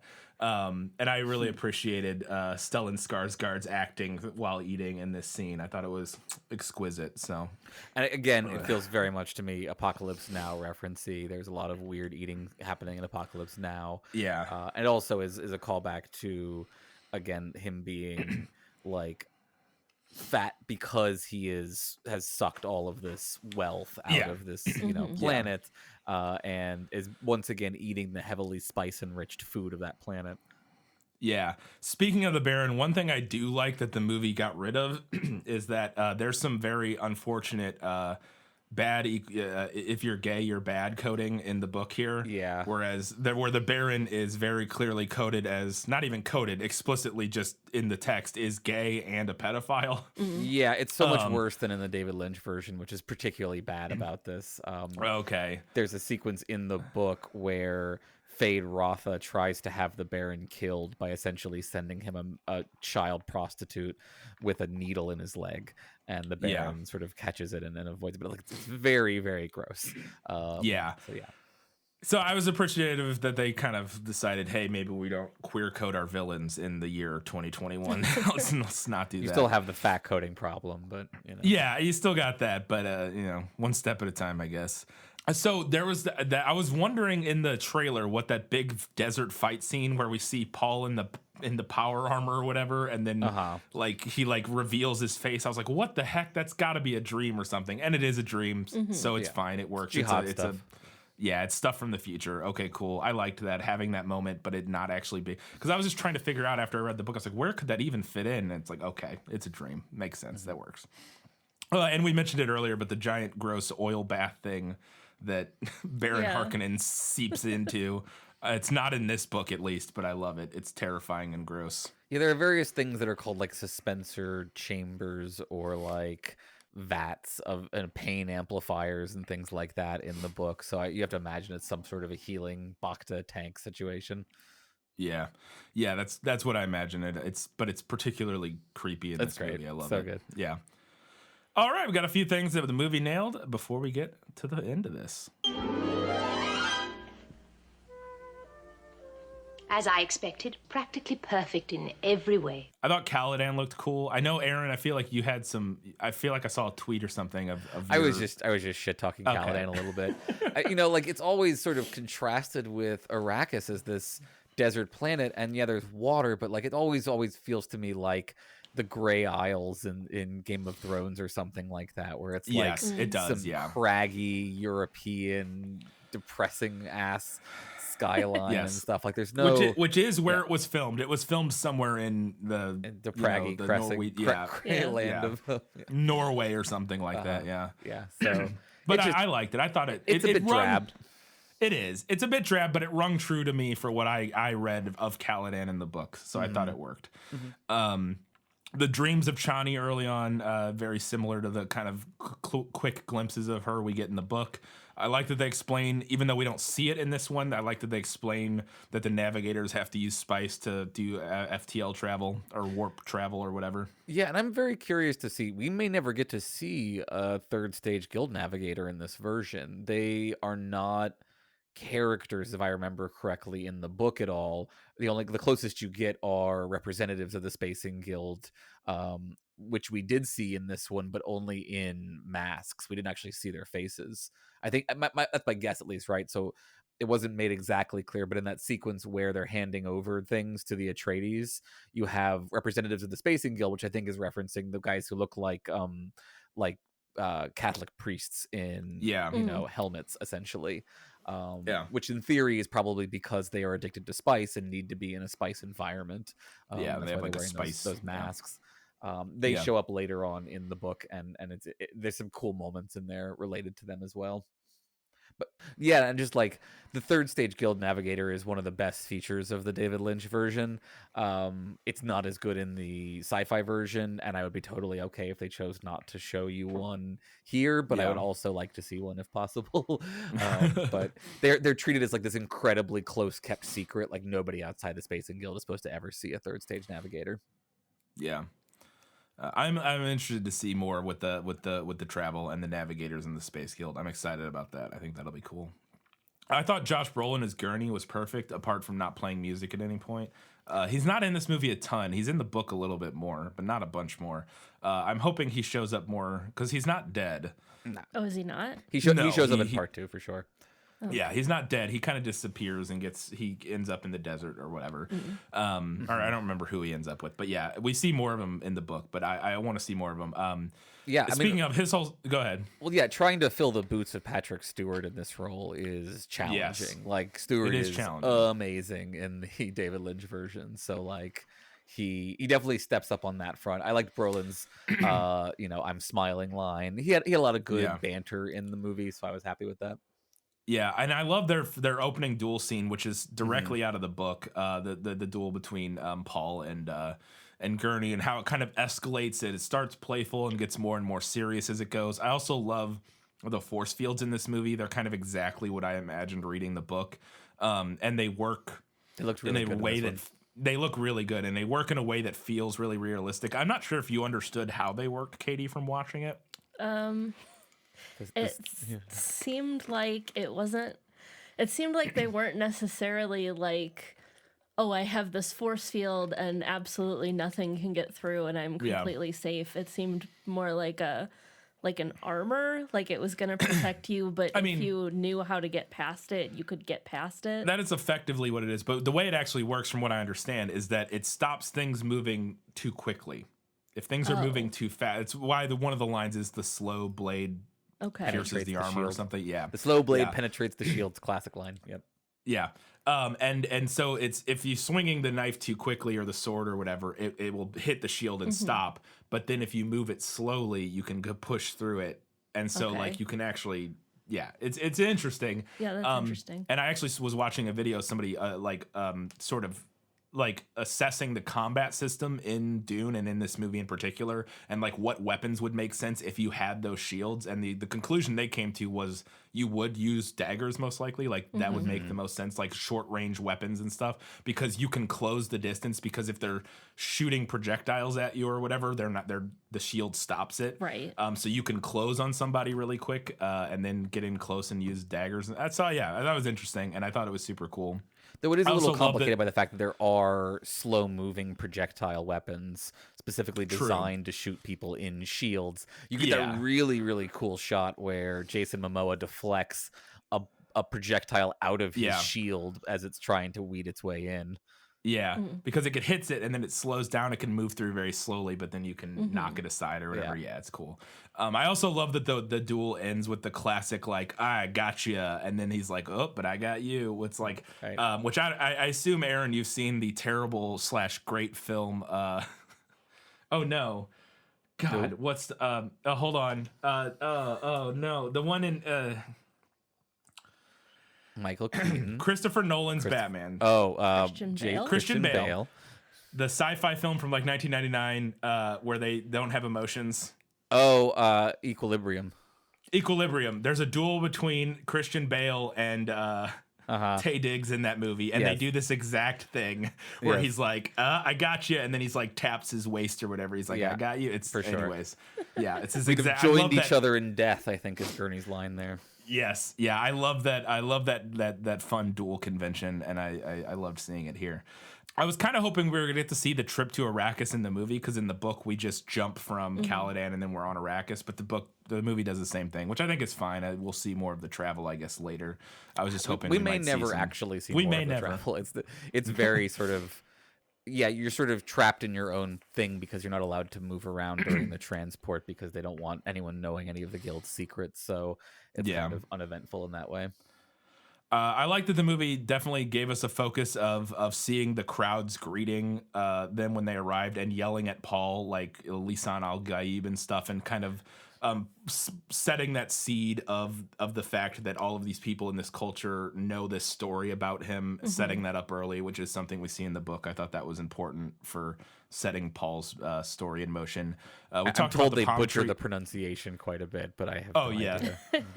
The palm tree thing, I thought that was interesting how and the movie keeps that in, that each one of those trees with all there's 20 trees they could feed, like, or not feed, but they could water 100 people a day, but they still keep these stupid trees. The still suits, I love the description of those. They work exactly the same way in the book and the movie, where they recycle your sweat and everything. And that whole scene where Kynes is like showing them how to put them on, but Paul just knows how to do it already because he's Paul. I was fine with the still suit designs. I didn't love the masks. They seemed a little rigid to me. I agree. That was the only part I didn't love was the mask itself. It also felt a little like they reminded me a little too much of like Mortal Kombat masks from like the right. Yeah, exactly. And do you remember? Yeah. I was trying to remember this in the book. Do they talk about the Fremen having sunglasses? Because I feel like they have Inuit style sunglasses, but I could be wrong. Not to where I've been so far. It could they maybe, but I'm just now where they're going into the desert with the Fremen, so maybe that's going to come up more. But okay, I could be wrong about that. They had not mentioned it to my knowledge so far. So I love that they use the. I love worm. They do this a lot in this book, but like worm sign, they like combine words into like a single word that becomes a thing, like worm sign. Or there's a thing they with Duke Leto, they mentioned several times he has like the death thoughts or something like that. They like combine it. I don't know. I just think that's an interesting like language choice, and I thought it was interesting. I like it. We mentioned it earlier, but I love the little tool that they have that like aligns the grains of sand and allows them to dig out of the. The Fremen have all these really cool sand tools because they live in the desert. They have like the thumpers and stuff, but they have this one that literally like when you turn it on, it like molecularly aligns the sand so that you can pass through it or like and move it or whatever. Yeah, that's I think what it's called he's using. A sand compactor is the term for it. Yeah. Okay, yeah. I remember them mentioning that, but it wasn't clear to me what they did with it. Yeah, it's really cool. In the book, it's it's used for like digging out once you're because your tent gets buried, and so you have to dig out without getting sand in the tent, essentially. Yeah, and it molecularly affects it or something like that. It's interesting. So we got to mention this. I appreciated that the movie at least kept some of the weird sexual tension between Jessica and Paul, because there is not a shortage of weird sexual tension between Jessica and Paul in this book. Yeah. And in the movie, there's the one scene where like they're changing into their still suits. Yeah, I caught that. And Jessica like looks at him and then like awkwardly turns around as he's getting undressed. That felt a little like it lingered in a way that felt intentional. And there's this scene in the book in specific where Jessica is talking about how they need to like Paul's all stressed out and she's like, we need to go do some exercises, and she's talking about like his palms and his fingertips, and then she crawls through the sphincter of their tent, and he uses the term sphincter several times in relation to the tent. And then she commands Paul to come into the tent now. It's all it's just dripping with innuendo, and it's very interesting. I don't know. yeah, I think there's lots of weird sexual tension with all the characters in all of these movies and stories. But yeah, I was like, okay, the movie at least acknowledged that was there with this weird changing scene. Oh, and then there's one little detail that I just wish the movie had included, but the whole chase scene with the worm is like straight out of the book where they're running from the worm. It's like identical. But there's one little detail that I was kind of disappointed, is that when they're running, Jessica actually falls at one point and Paul picks her up and then they run hand in hand. I don't know. It's a little detail, but it again, their relationship, it feels like a little character moment that makes sense for them that I wish the movie had included. All right. We got a couple odds and ends before we get to the final verdict.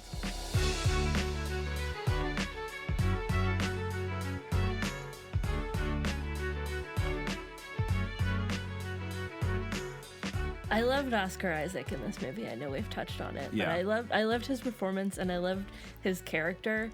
Just like this poor bastard, he's too noble for his own good. Yeah. I wrote in my notes, "You Ned Stark son of a bitch." Yeah, and that is one of the things that was really striking to me, is how much it felt. And again, we talked about it a little in the prequel, how much it felt like George R.R. Martin must have been a fan of Dune, because so many character archetypes and character sort of characteristics. It feels like he pulled. I mean, Paul it turns out to be Jon Snow and the Three-Eyed Raven, like kind of. Yeah. Also, this is a thing that does not happen in this movie, but spoilers, Paul realizes that him and Jessica are in fact Harkonnens. Yes. Oh. Yeah. What? And that's revealed in this book, like towards the end of the first part. Through one of his prophetic dreams, he realizes he has like a prophetic dream. The bloodline work of the Bene Gesserit has involved stealing a daughter from the Harkonnens, who is because Jessica was like an orphan. and she didn't know who her parents were, and it turns out her father was a Harkonnen, or was I got I don't think it was Baron. I think, Well, yeah, maybe. it was Baron. Yeah, I think. And again, that reminds me very much of Jon Snow finding out he's a Targaryen. You know what I mean? Like that kind of thing. Also, it totally feels like they're setting up Gurney Halleck and Beast Raban as like the Clegane Bull. That's our the Hound and the Mountain. Like they're because right down to the facial scarring. Yeah, right down to the facial scarring, which this movie doesn't touch on very much. But we find out that Gurney Halleck has this scar on his face, and that it was given to him by Beast Raban in years past in some battle or whatever. And they also killed his wife. Yeah, they also killed his family. It's like, so we set up this thing, and I feel like we're definitely heading, and maybe we're not, I don't know, but it feels like the story impetus is we're heading to this eventual showdown between Gurney and Beast Raban. And there the were Game so of many Thrones overlaps like that. do not stop there, right? No, Daenerys Targaryen is Chani. Yes. The dragons are sandworms, right? The Unsullied are the Fremen, like the Westeros. shield wall. We have the shield the, wall and stuff. Yeah. The entire ecological idea of, you know, the winter is coming, obviously being the sort of climate change analog in Game of Thrones, right? The exploitation of the planet. We're already in the climate change part in Arrakis. You know, we're already post the ruining of the planet, but you know what I mean, like and so there's lots of parallels, and it was just astonishing to me how similar a lot of that stuff was. I thought it was really interesting. The one note I had that I wanted to talk about was speaking of the ecological, I just wanted to read this because I had just read it and wrote it down. The dedication in the book I thought was really beautiful, and I just wanted to read it. To the people whose labors go beyond ideas into the realm of real materials, to the dry land ecologists, wherever they may be, in whatever time they work, this effort at prediction is dedicated in humility and admiration. So I thought that, Yeah, and Herbert apparently was really quite obsessed with dryland ecologies. I found a interesting article about him and post-colonialism, and they talked about how, you know, he would come to the library and be like, do you have anything on deserts and like all of it? He was really, really into it, and similarly was genuinely interested in Middle Eastern culture to some extent. We talked about how much he succeeds in.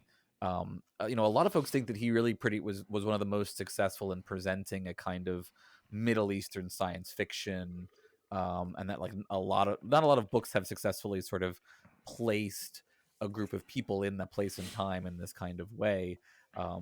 So yeah, I think I love those details, and I'm glad that they brought some of them back into this movie with Liet Kynes in particular. Yeah, I agree.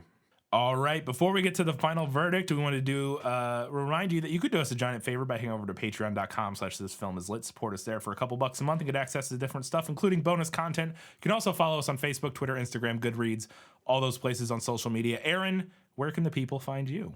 So many places these days, right? I'm in many places at once, as it were.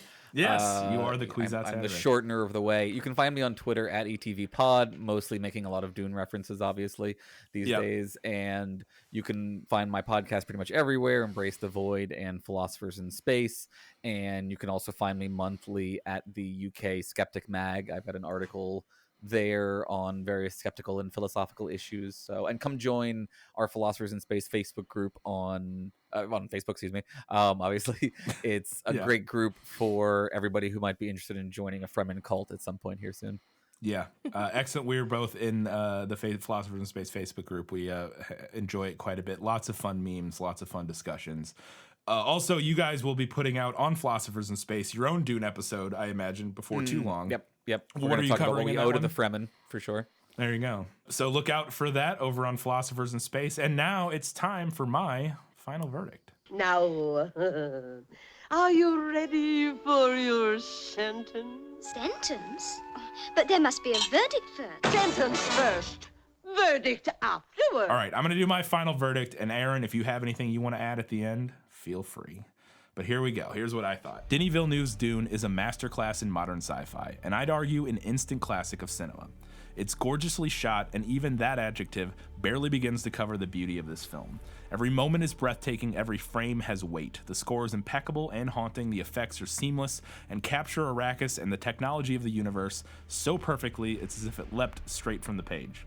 The story, too, captures much of the heart of Dune, a boy finding his place in the universe, coming to terms with his lot in life, the relationship between Paul and Jessica, and their struggle against and at times dedicated commitment to a much larger narrative that controls and shapes both of their lives. It captures the meticulously plotted action narrative that forms the backbone of the first half of the novel, and it does so with exquisite pacing that sees peaks of incredible action against valleys of exquisite tension.